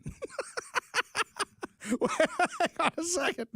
So you give them all this money, you push all these left-wing causes, including support for Hamas and anti-Israel causes, and now you're surprised at the monster you created? By the way, it's always been entertaining to me that Israel has created a ton of the tech innovations we have that address climate change or are better for the environment, and yet they're pro-Hamas, who burns people in tires, who uses generators inside their tunnels. Those guys, right. And doesn't seem to have any fuel, but has enough for rockets, right?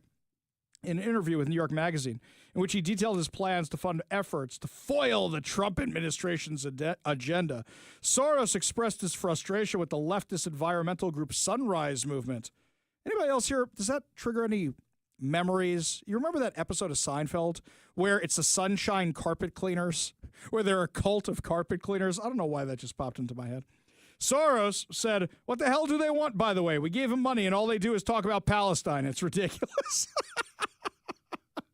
You guys were the ones who gave money to organizations that funded the protest on college campuses. You created your own monster. Plus, have any of these groups actually done anything to benefit the environment? No, they just push all your social justice causes. Meanwhile, Lee Zeldin over at the EPA is actually trying to address what's going on with the climate. Did you know Mexico has apparently been pumping raw sewage into America for a really long time? So how come Joe Biden and crew didn't catch that? Oh, because it's too similar to the homeless RVs. Here's what Lee Zeldin said. This visit for EPA is very important for us to make sure that we aren't just seeing and hearing firsthand on the ground in Southern California, but ensuring that the path forward is one of max collaboration and extreme urgency to end a crisis that should have ended a long time ago. It's a beautiful day where people should be able to spend an Earth Day not worrying about foul smells in the air, Tijuana Valley degradation, public health,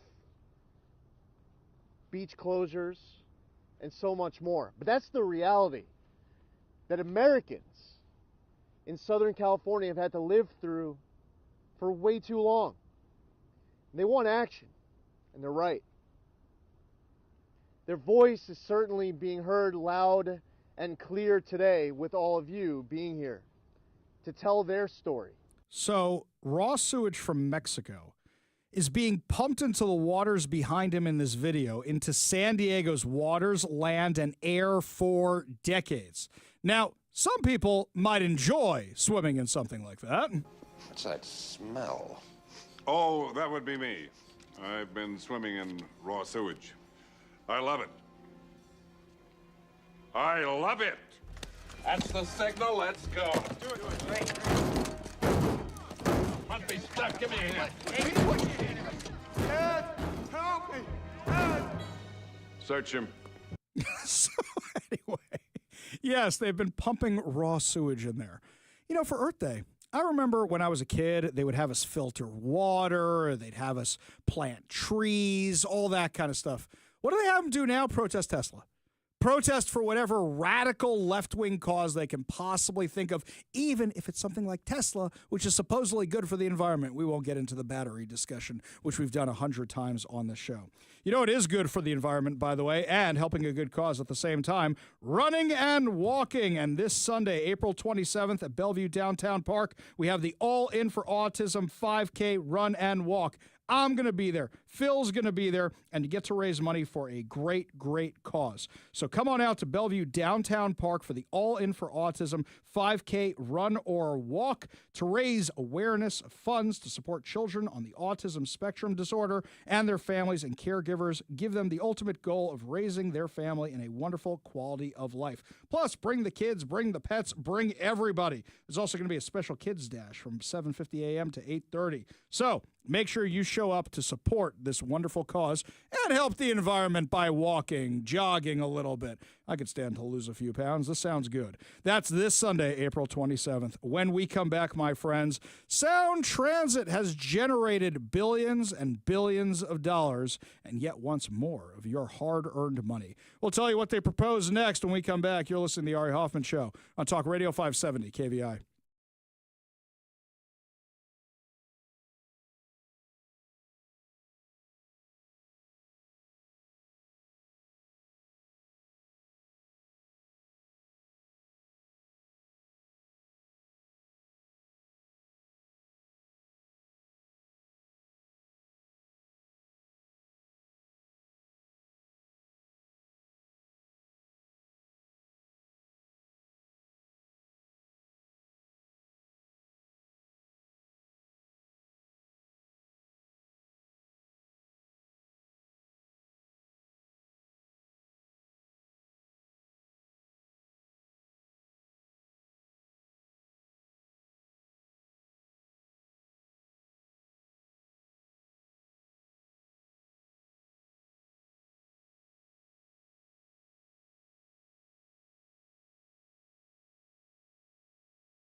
Welcome to the Ari Hoffman Show on Talk Radio 570 KVI, your home for the politically homeless, streaming live at KVI.com and on the KVI app. If you want to be part of the most dangerous show on the airwaves, call or text the Warrior Injury Law Studio line at 206-421-5757. That's 206-421-5757. Coming up at 5:45, your chance to win fantabulous prizes, including a $50 Daniel's Broiler gift card and tickets to the Puyallup RV Show. But before we get to any of that, there are two stories I saw back-to-back today. And it's very ironic, and I'm going to show you why. The first one comes from Como News, talking about how the Fairfax Bridge over the Carbon River in Pierce County has permanently closed after the Washington Department of Transportation deemed it unsafe. Oh, another bridge you guys neglected? Another bridge you guys didn't spend the money on maintaining that now has to be closed? How many times are we going to do this? The move blocks public access to some popular hiking trails at Mount Rainier by way of State Route 165, and nearby business owners tell Como News they worry about missing out on the busy tourist season. The single-lane bridge is located near milepost 11.5, about 3 miles south of Coronado. They say this section of Mount Rainier National Park is the only portion that does not require a timed permit to enter. It is a vital part of our transportation here. It brings tourist traffic in. WashDOT permanently closed the bridge to all vehicles, bicycles, and pedestrians. Photos from a recent inspection show deteriorating steel supports across the 103-year-old bridge and columns starting to buckle. They say that you can feel it when you go over it. The inertia of the bridge is moving. You can feel it going front and back. You can feel it sideways. You can feel it walking over the bridge as well, not just driving over it. There is a 9-mile emergency access detour route available only for first responders and people who live south of the bridge. WashDOT started a planning study to determine whether to keep the bridge closed, replace it in the same vicinity, or reroute SR 165 to the east or west of the Carbon River Canyon. Don't you guys think the time for a study would have been before you had to close the bridge? Whose incompetence is this? A few miles ahead of the road closure, Belinda Kelly is preparing to open Simple Goodness Soda Shop for the season. It's one of 3 businesses in the historic coal mining and logging town of Wilkinson that relies on foot traffic from people going to and from the mountain.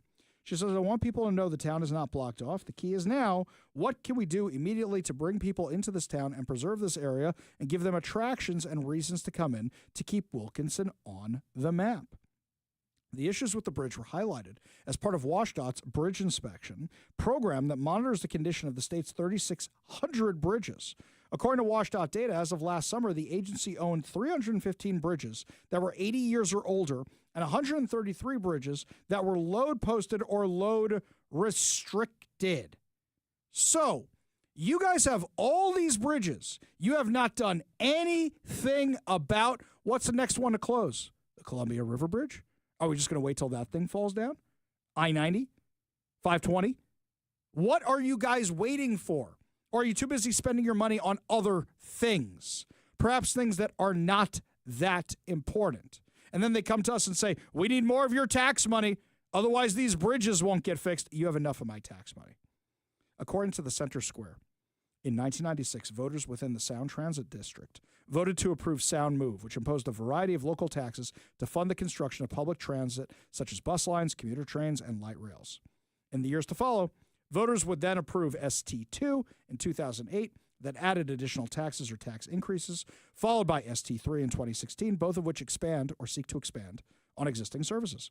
In the 29 years since Sound Move was first approved, the 3 transportation packages have generated more than $20 billion for the Regional Transit Authority, with almost half of it raised in a 5-year period. This is according to information obtained by the Center Square via a public records request, along with an analysis of the agency's annual reports regarding non-operating tax revenue. When Sound Move was approved, it was a 10-year plan that imposed a 0.4% local tax and use tax and a 0.3% motor vehicle excise tax and rental car tax. In 1996, during the first tax collection year, it generated $158.1 million. By 2008, when ST2 was approved by voters, that revenue had doubled to $336.5 million, with the bulk of its tax annual revenues coming from local sales and use tax. ST2 imposed its own local sales tax, as well as a tax on the motor vehicle excise tax and rental car tax rate. The year after ST2 was approved for a 15-year transportation plan, the annual tax revenue increased to $511 million, with 100% of that increased revenue coming from the combined local sales taxes. Annual revenue continued to increase until it reached $572 million in 2010, only to decrease to $528 million in 2011. It recovered the next year, and by 2013, it reached almost $600 million. Between 1996 and 2013, Sound Transit generated $6 billion in tax revenue. When ST3 was placed on the ballot in 2016, revenue had then increased to $66.8 million, considered one of the largest local transportation packages ever proposed to expand its existing light rail and bus rapid transit. ST3 also imposed its own sales tax, use tax, MVET tax, along with a 25% per $1,000 property tax.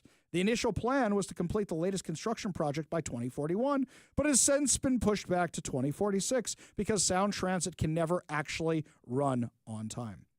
After ST3 was approved by voters by 54%, annual revenue increased to $1.3 billion in 2017 and $1.848 billion in 2018. Now, none of this factors in inflation at all.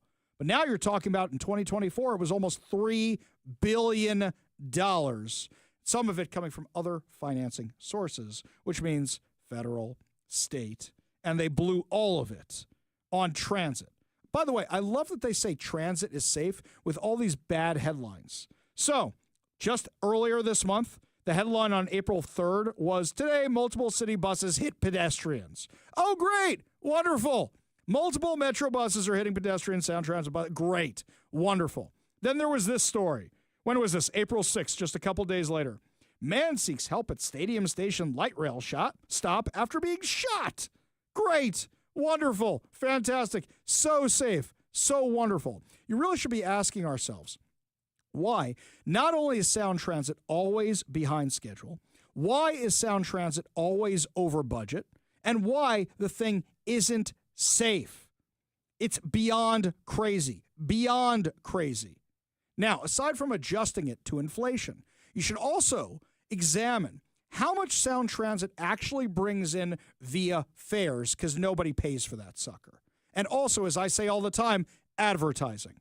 The amount of advertising I see on those things is next to nothing. Occasionally, I see a train go by that's wrapped in something. But the amount of overpasses they have, they could put billboards on. On the train itself, on the buses itself, what are they always advertising?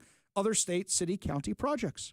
They never have any actual advertising. You know, people who make movies, I'm sure would love to have a giant train go by showing Baby Yoda, Mandalorian, showing the new Mission Impossible movie, showing any of that stuff. And yet, Sound Transit doesn't seem to know how to do any of that. How about this? The amount of money they're blowing on Dow Constantine's salary. It's over $150K more than the guy who runs the MTA in New York City. Their transit, which is infinitely bigger than ours. It's beyond insane. Beyond insane. So, we're just going to keep paying and paying and paying and paying, and nothing's going to get any better. And meanwhile, we are neglecting things around the state for cars, for buses, for emergency vehicles. Wait a second. Do ambulances run on train tracks? No. Oh, because they're limited and they can't go certain places. How about fire trucks? How about police cars?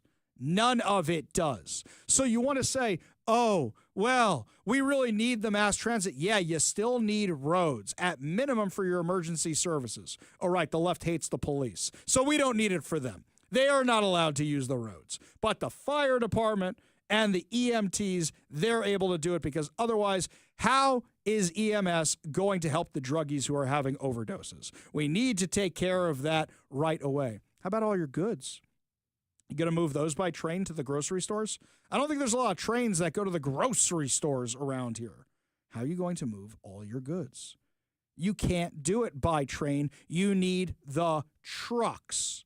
And we are neglecting our transportation infrastructure every single day. Now we have over 80 bridges that are in trouble, and they're doing nothing about it, not one thing. It's crazy, the priorities. We know the Seattle Department of Transportation. What do they prioritize? Ah, yes, the bike lanes. $11 million per mile on the bike lanes. And they're used maybe 3 months out of the year, if that. They were so desperate to create a city which had to be united by bike lanes, they didn't think to themselves, this is going to slow down first responders. This is going to slow down traffic, which means more people are going to be sitting in traffic for longer, which means they're pumping out more carbon emissions. Didn't give that any thought, did you? Didn't give any thought. By the way, I love a lot of these streets that I go over that have the brand new bike lanes, but the street itself is falling apart. And I know they repaved them at the same time. What'd you guys do it on the cheap? You guys not make sure the structure underneath was sound before you paved over it? Look at Orcas in South Seattle. My God, what a disaster that is. They worked on it for years, and now everything on it has potholes. What an absolute mess. Not like we didn't have our own problem with the bridges here in West Seattle for what was that, 3 years, 4 years that thing wasn't open? Because they prioritized the bike lanes? Also, here's something else. Why do the bike lanes all have to connect to each other? Unless you are really, really dedicated. Are you riding a bike from Ballard to South Seattle? No. You want to say you want them all to go into the city? Okay. Don't agree with it, but okay. But here's something else. Let's take South Seattle for a second.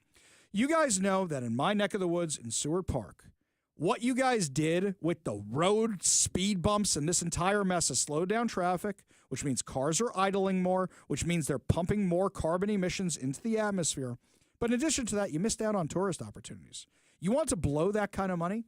You could have built a boardwalk along Lake Washington where everybody would have been thrilled to ride their bikes because now they ride their bikes along the lake. How do I know this? That's where I used to ride my bike. That's where everybody else still rides their bikes. You don't go to the lake because you're always going to be stuck behind a cyclist in the summer. You don't go that direction. You could have built a boardwalk over there that would have been a tourist attraction for a fraction of the price of all the bike lane insanity you did in my neighborhood. But they don't think that way. You know, I notice in cities like Issaquah, I notice in other places on the east side, they do a beautiful job with their bike lanes, and they don't interfere with traffic. You wonder why traffic deaths are going up? You put the bike lanes on the streets, which are major thoroughfares, which are major arteries. You wonder why people are dying more? Also, I noticed you didn't build a lot more streetlights. So you want people riding these bikes at night. Who's riding bikes at night? The zombie cyclist, which means the people on drugs that stole a Lime bike, right? You didn't do anything about the amount of light on the streets, and you wonder why traffic deaths are going up? Huh. Yeah. Riddle me that. Can't figure out why that's happening. I've had it with this irresponsible spending. And what's going to happen? Bob Ferguson's going to come out with some kind of speech, right? He's going to come out and say, well, we really need the bike lanes and we really need the money for transit because our bridges are in such disrepair and Donald Trump is taking away our federal funding. So that's why we're going to tax you. Every single dime that you have, we're going to take it away. And we're not happy we have to do this, but everybody has to kick in. Everybody has to buckle down. Whatever phrase he can find, that's what's going to happen when he announces this massive tax increase, because he's going to sign it. He is. He may veto certain things here and there, but the amount of taxes they're about to hit us with, the only consolation prize I get is that Bob Ferguson cannot run for higher office after signing them all into law. Because what will we dog him with for the rest of his political career? Responsible for the largest tax increase in Washington state history, because he thought it was more important to spend on Jack City Rain, self-service stations, and laser hair removal for transgender inmates than, actually cut those things. Meanwhile, according to Como News, Seattle police detectives released photos of a motorcycle on Wednesday that struck 2 pedestrians last week, killing one in South Seattle, then sped away. The crash on the night of April 18th happened at Martin Luther King Jr. Way South and South Alaska Street. One of the victims, a 57-year-old woman, died from her injuries on April 20th. A 59-year-old man was also hurt. Since then, detectives have recovered photos taken by a Metrobus that was in the area when the hit and run occurred. By the way, there's a video of this. It's one of the most vicious, brutal things I've ever seen. So, Now, all you people who like pedestrians so much, are you going to support the police? Because normally you're the ones who are against the police. Are you going to say, hey, we need the police to catch whoever this person was? So the video obtained by Como News shows the motorcycle crashed into two people in the crosswalk, knocking them to the ground after it ran a red light, and then the motorcycle sped away. They do not know who the driver is yet. They are asking that anybody who has any information about this case, call the Seattle Police Department because they really want to catch these guys. They really want to do. And here's the other thing. How many people are going to say, screw it. You know what? I hate the police. I don't want them solving anything. It's South Seattle. That's where all the people who don't like the police are. How many of them are actually going to do something about it? Yeah, very, very few. Meanwhile, they'll advocate for their bike lanes all they want, right? If you're tired of these taxes, the question is, are you going to take any action against them? So here's what you can do. I'm going to give you an action item right now. All these taxes that are accomplishing nothing. You can call Bob Ferguson's office, and you can melt the phone lines of his office. Be polite. Be nice to the person on the other end. They just have the displeasure of working for Bob Ferguson. They're not actually Bob Ferguson. You give them a call and say, no to the property taxes. No to the gas tax. No to all the taxes they are proposing. There's too many bills to even list. You tell him, don't sign these. Please don't sign these. Washington is unaffordable enough as it is. You give him a call, 360-902-4111. That's 360-902-4111, and say no to every single tax. Guys, it's a really sad day when our futures are hinging on Bob Ferguson. This is where people want to be. You know, you guys talk about how voting, it's useless. Why should we even try? I noticed that some people in Washington yesterday were having a meeting with Scott Presler, had a Twitter Spaces, an X Spaces discussion with Scott Presler about ballot harvesting. And I say, bravo. What have we been screaming from the rooftops for 4 years? Your vote does matter, but you got to go out and collect all those ballots. If they want mail-in balloting around here, fine. Do the same thing they do and collect all the ballots. If you don't, you are fighting a boxing match with one arm tied behind your back. I would argue 2 arms tied behind your back because you're not playing the same game the other side is. And I was thrilled, absolutely thrilled to see that Taking Back Washington group had Scott Presler on to learn how to do ballot harvesting. Absolutely thrilled. I was excited to see that. I really, really was. Because maybe it's the average citizen who's not part of a party around here who's going to finally turn around Washington. And that would be so great to finally see. All of you who say, it's hopeless, it's hopeless, it's hopeless. I'm beginning to think more and more a lot of you are Democrat plants who are just trying to encourage everybody it's hopeless, it's hopeless, it's hopeless. You want an example? Where's all the pro-Semi-Bird people? Haven't seen them in a while on social media, right? All those accounts, including Semi-Birds, seem to have gone dormant. Was it all a Democrat operation in the first place to try and cost Dave Reichert votes? Who knows? One day maybe we'll find out the truth, what all that was about. Yeah. I have questions about that myself. Lots more to discuss as the show continues, my friends. We got some great events coming up, including a rodeo to tell you about. Plus, is Boeing in trouble with China returning airplanes? We'll discuss that when we come back. But first, Todd Herman's Daily Thoughtcast, right now on The Ari Hoffman Show.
Welcome back to the Ari Hoffman Show. By the way, I encourage everybody to check out KVI.com. We've been putting up a lot more content on there. I've been writing a bunch of articles for it. Mike's been putting up a lot of great interviews. The morning show's been doing some great stuff. So make sure you check out KVI.com and you get all this amazing local news that's going on around here by your favorite hosts, your favorite producers, by the entire family over here at KVI. How's the economy doing, by the way? Secretary Rollins, I'm kind of curious, what's going on with the egg prices? It looks like they're actually going down. Chart that shows the day we release the plan, and you can begin to see the cost of eggs going down over the last, again, 5 to 6 weeks. From the day we released the plan in early February, the price of eggs, of wholesale eggs, is down 56%. So that's about an $8.30 per dozen-ish, down to about a $3.50 ish per dozen eggs. So we're seeing a great trend. The retail prices will soon catch up. They're already caught up in a lot of the parts of the country. But we continue to focus on making groceries affordable again. And I think the president's vision on this is working. Yeah, you mean not killing all the chickens the way Joe Biden did because they got sick? Maybe treat the chickens as opposed to kill them all off? I mean, I know Democrats like killing things as their solution to a lot of stuff, but perhaps that's the way to go? Yeah, egg prices are coming down, and you know what? It's going to hurt for a little while longer, but we're still cleaning up that Joe Biden mistake, so that's some good news. Not coming down here in Washington, of course, because Democrat taxes and all the other ridiculous regulations they put on the free-range chickens and all that. But what about all the trade and tariff deals? What does the press secretary have to say about that? Spoke to our entire trade team this morning. There is a lot of progress being made. We now have 18 proposals on paper that have been brought to the trade team. Again, these are proposals on paper that countries have proposed to the Trump administration and to our government. You have Secretary Bessent, Secretary Lutnick, Ambassador Greer, NEC Director Hassett, and Peter Navarro, the entire trade team, meeting with 34 countries this week alone. We are moving at Trump speed to ensure these deals are made on behalf of the American worker and the American people. And just yesterday, it seemed to get a little bit lost in the news, and I think it's a disservice to the American public that it did. The Vice President announced terms of reference for a trade deal with India. That is a big deal. We know when we look at the numbers, the monetary trade barriers and the non-monetary trade barriers from India, they have been ripping off the United States and American workers for a very long time. So the fact that the Vice President with Prime Minister Modi on that trip in India announced these terms of reference, which is essentially a framework to move the ball forward to sign a good trade deal between our two nations, is great progress, and it speaks to the work ethic and the real labor that's being put into this effort by the president's trade team. Now, that's great news, but if Trump wants to fix the economy, you know what he needs to do is roll out a whole bunch of trade deals immediately and fire Peter Navarro. I don't know why Peter Navarro is part of the administration. He brings nothing to it. I have more faith in people like Scott Bessent, who clearly knows what he's talking about. Peter Navarro's ideas are wackadoodle. Let's just say that. And as soon as Trump stops listening to him, we'll be in a lot better shape. Scott Bessent is working very, very hard on getting these deals, but they need to announce deal, deal, deal, deal, deal, deal. And then people won't be holding on to their money anymore. They'll be investing their money because they're not worried about what's going to happen to the economy. That's how you turn things around. And there's some things locally people are worried about Boeing. Aside from the fact that they're about to get hit with this massive tax from the Democrats in Washington, Boeing has said, we're out of here. Boeing has said we're not putting up with that anymore. Boeing has not had a good past couple of years. And I know some of you are going, yeah, screw Boeing, DEI. No, we need to fix Boeing. We need to fix it. And China is signaling they're serious about this trade war because they just sent back 2 737s to Boeing. We're not taking your planes. So if you want to put China in a box, what you need to do is have trade deals with everybody else so that they're not trading with China, they're trading with us. Otherwise, if China's making better trade deals than we're making, everybody's then making deals with China, and they're benefiting from them. Now, Boeing thinks it's on the road to recovery. Its stock prices are on the road to recovery. They're selling off pieces of their business they don't think they need anymore, which is usually what you do when you're trying to recover a business. And it looks like Boeing has walked away from that DEI stuff. But going forward, I am concerned. If we do not make these trade deals soon, what's going to happen is countries are going to start lobbying China. And that's a place we don't want to be in. The sooner we get these trade deals, the better off everybody is. We go to the Warrior Injury Law studio line, take a call from Joe and Roy. Joe, what's going on? Hey, Ari. I was calling. I think I figured out the solution to the tax problem here. If we abolish all taxes in the state and go strictly to the income tax, which will hit everybody equally, I think people would finally wake up because they'd see just how much of their pocketbook is disappearing and going right to the state. That's the Democrats' plan right now. They're going to say, oh, you know what, all these taxes we passed are so regressive. But let me ask you a question there, Joe. Have you ever heard of the Democrats getting rid of a tax? Oh, I know. They would never go for anything like that. I think if you could get some kind of an initiative or something that would force them to abolish all the other taxes. The only one I would say they could keep would be the gas tax, and that's only because of like motorists out of state, people passing through the state to help pay for it. But I think it should be the price you see at the pump should be the actual cost of the gasoline. Like when you buy a bottle of alcohol, it's $15.99, and you go up to the counter and you get a $30 bill. I think they should have to sell gas that way too. You should see the actual price of the gas, and then when you're done and you get this grossly inflated bill because of all the tax and crap on it, then everybody, people right, would but then you're going to actually see, how much you're going to more. have multiple bills because it's going to be like, okay, here's what you owe the city of Seattle, here's what you owe the county, here's what you owe the state, and here's what you owe the feds. So I think that's going to be part of the problem. That's a really long bill. You're going to have CVS style receipts, which just keep printing and printing and printing. And think of all the innocent trees we'll be killing by doing that. Joe, appreciate the call. Appreciate you being part of the show. You want to be part of the show, you give us a call or a text at 206-421-5757. That's 206-421-5757. Yeah, exactly. This is what's going to be happening, my friends. They're going to say, oh, we need an income tax, and then we'll get rid of those other taxes and then not get rid of the other taxes. So now you're just stuck with an income tax. This is the play. Stamp the date and time, 5:32 on April 24th. Next year, Mike, during the legislative session, guaranteed that's what they're going to do, even though it's against the state constitution. But you know what? They opened the door for it with the capital gains tax. We tried to warn you, and a lot of people didn't listen. When we come back, my friends, we're going to tell you all about the Evergreen Home Show. Plus, we are also going to do a deep, deep dive into all the insanity happening on college campuses, especially there's been some news out of Columbia today. We'll give you details when we come back. You're listening to the Ari Hoffman Show on Talk Radio 570 KBI.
My friends, back when I was a contractor, I would never miss the home shows around here. You get to see all the new innovations, plus the stuff you really, really need, and get some great ideas for what you can do to your house, even if you're not a contractor. Well, now the Evergreen Spring Home Show is coming back to Snohomish County, celebrating its 22nd year at the Evergreen State Fairgrounds Event Center in Monroe, Washington. It runs from April 25th to 27th, and it's going to be running from noon to 5 on Friday, on Saturday 10 a.m. to 5 p.m., and on Sunday from 10 a.m. to 4 p.m. Joining us now to discuss all the fun stuff you're going to see there is the spokesman for the show, Bill Bradley. Thanks so much for being with us today. You bet. How you doing, Ari? I'm doing great. So I used to go to this thing every year. I look forward to the new stuff. What's the new stuff we got going to be there this year? There's all kinds of new stuff. You know, one thing is the show just keeps getting bigger every year. So there's not just new stuff, but there's more stuff. So we have all the usual stuff that you expect. Anything you want for your home, whether you're looking for painting, you're looking for gutter work, you're looking for windows, roofing, pavers, that's all here. And we've always had that. The only difference is this year we just have a lot more of it. And in addition, some special features we have this year, we have Cedar Dog Creations, which is out here, and they build cedar furniture. And I'm looking at it right now as they're setting up. Their stuff is absolutely amazing. So you're going to want to come out and see that because it's limited production because they can only build it so fast. And so what they have here, once it's gone, it's gone. We also have somebody else here I'm watching set up. They have a big, huge display, hundreds of pieces of yard art. And it's incredibly colorful, and that's something that was not here last year either. So the other thing we have is we also have a company that's going to be out here. They have gourmet popcorn in about 30 different flavors, and so we're going to be doing free popcorn tasting. Anybody want to come out and you can sample all the different popcorn flavors from sugared stuff to jalapeno to everything you could imagine. We also have Cisco Morris will be here on Saturday. Talking about gardening. He'll be doing about a 90-minute topic on our seminar stage. He'll also be doing Q&A. He'll be selling his book out here. And then we have like 6 other seminar speakers talking about chimney safety, talking about home decor. We also have Snohomish County Sheriff's Office will be out here telling people how to burglar-proof your home, essentially make your home unappealing to burglars. And their crime prevention unit will be out here talking about that. So that's always been a super popular seminar for people who are concerned, especially if you travel a bit and you're worried about your house is vacant for a little while, how to make it so it's really unappealing to burglars. And that's a seminar we'll have every day, Friday, Saturday, and Sunday. I want to know if they're going to have with them one of these days the thing from Naked Gun, the first movie, where when you start spray painting a wall, it spray paints back at you. If they do that, I mean, that would be a fun innovation, don't you think? Well, I would like to do that anyway. I guess I could do that myself. I guess I could do that, right? Yeah, exactly. So a lot of people are probably thinking, wow, all this stuff is great, but you know what, with the economy being this way, I really can't afford it. But I notice you guys have a whole bunch of sales and discounts that are available at the home show. There are, and actually I'm glad you brought that up. Because of the way the economy is, not everybody has as much money, disposable incomes they usually do. Then if you're looking to do anything for your home, then you definitely want to come out here before you do something, because I think we've all done the same thing. We put in a floor, we put in windows, or we painted something on our house, and then after about 2 years we think, oh, maybe that wasn't the right paint, maybe that wasn't the right floor, maybe I would have done it differently. So if you come out here, you can find out first how you want to do it. So in a way, you're going to be talking to the owners of a lot of these companies.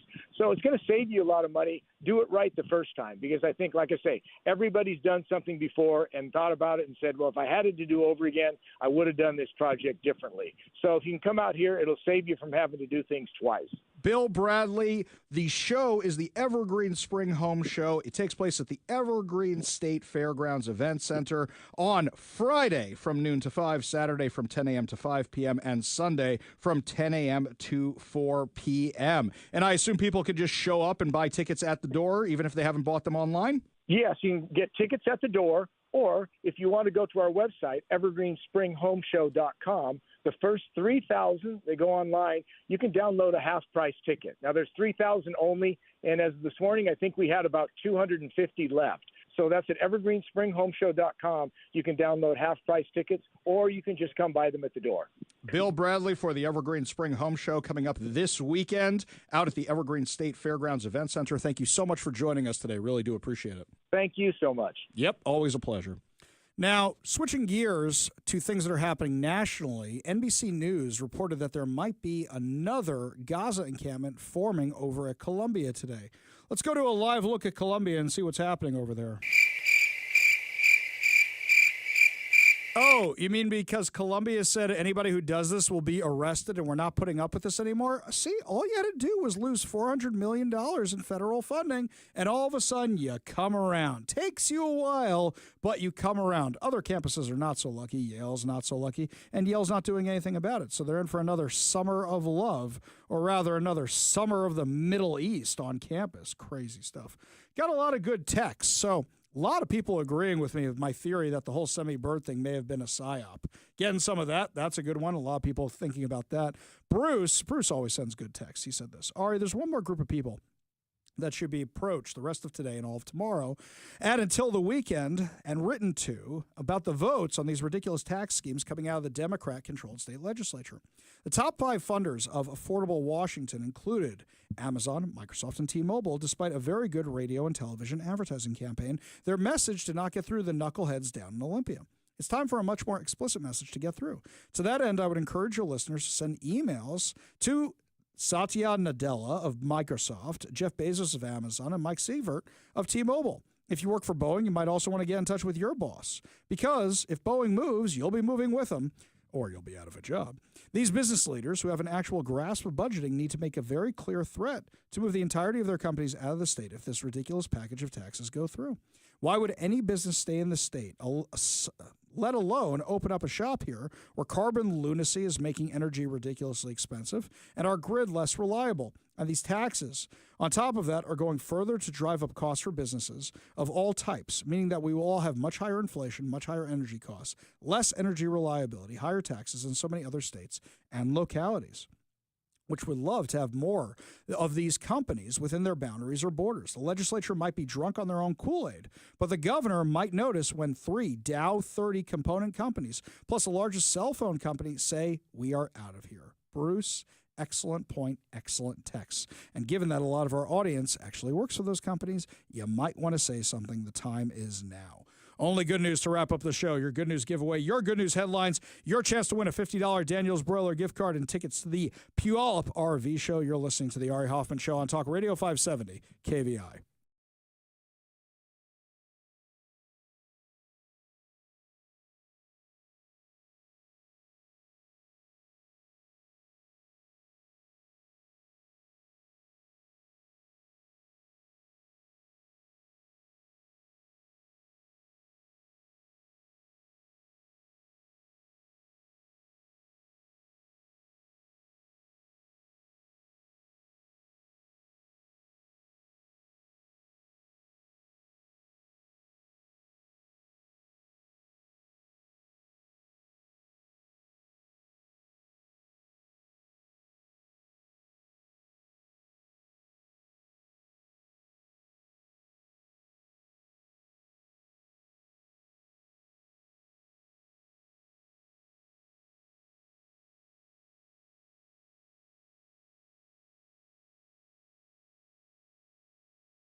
It is time to feel good as we wrap up another amazing episode of the Ari Hoffman Show right here on Talk Radio 570 KVI. And before we get to our good news giveaway, got some good news headlines for you. A crew exploring the USS Yorktown shipwreck made an unexpected discovery when they located a mysterious Ford automobile among the wreckage over the weekend.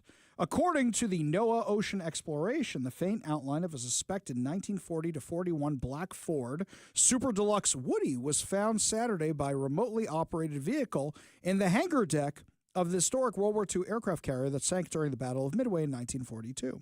Further exploration the following day showed the car upright with part of its license plate reading Ship Service Navy and the windshield still intact about 3 miles below the service. It's a car, a researcher could be heard saying during the live stream of the expedition. It's a full car. Why is that car on the boat? Another researcher asked. No officials believe the car might have been used by Rear Admiral Jack Fletcher, Captain Elliot Buckmaster, or another crew member while Yorktown was docked at foreign ports. The researchers questioned why the vehicle was left on the vessel as the crew desperately hurled heavy machinery off the sinking ship to lessen its load after it was struck by a Japanese torpedo. Well, I'm going to say is that you want to be the guy who said, hey, let's get rid of the captain's car or the admiral's car? Yorktown salvage crew worked tirelessly to jettison anti-aircraft guns and aircraft to reduce the list after the torpedo strike, but did leave the car but wasn't the car something they could roll off the side? Perhaps the car belonged to somebody important on the ship, captain or the admiral. Yeah, that's probably a good assumption there. So they're also asking questions about why the car remained on the ship after it briefly stopped off at Pearl Harbor for a 48-hour repair ahead of the planned battle, because you never know when you're going to Singapore or somewhere else after that to party. USS Yorktown was commissioned in 1937, took part in several World War II missions in the Pacific before it went down following an attack by the Japanese. The massive shipwreck was discovered upright and intact in May 1988 in a joint effort between the U.S. Navy and the National Geographic Society. I mean, the Battle of Midway is really, really a whole fascinating thing. And also how they had to go back to the Yorktown. It hadn't really sunk yet, and then they were trying to save it, and they forgot all the classified documents on it. The whole story is really, really fascinating. Meanwhile, a new good news story that just popped up this week. Democratic Pennsylvania Governor Josh Shapiro revealed Tuesday that President Trump called him over the weekend to ask him how his family was doing after the arson attack on the governor's residence earlier this month. He said, I appreciate the president calling me, he told reporters at the annual Easter egg hunt. He said that I didn't actually take his call because it came from a cell phone. I didn't have the number on my phone, so I didn't know who it was. As soon as I heard his message, I called him right back. Shapiro said he spoke with Trump for more than 15 minutes. The two discussed several topics, including the arson attack that forced the governor, his family, guests, and pets to rush out of the building in the early hours of the morning.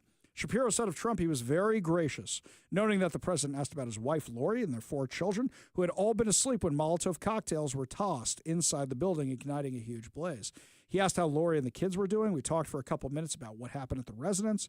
Then we talked for the next 15 minutes about a whole host of other topics. Obviously, I'm not going to get into our private conversation, but he's attuned to the issues that are important to me. I, of course, know the issues that are important to him, and we agreed to stay in touch going forward. By the way, that's huge, by the way. Trump's really, really good at that kind of stuff.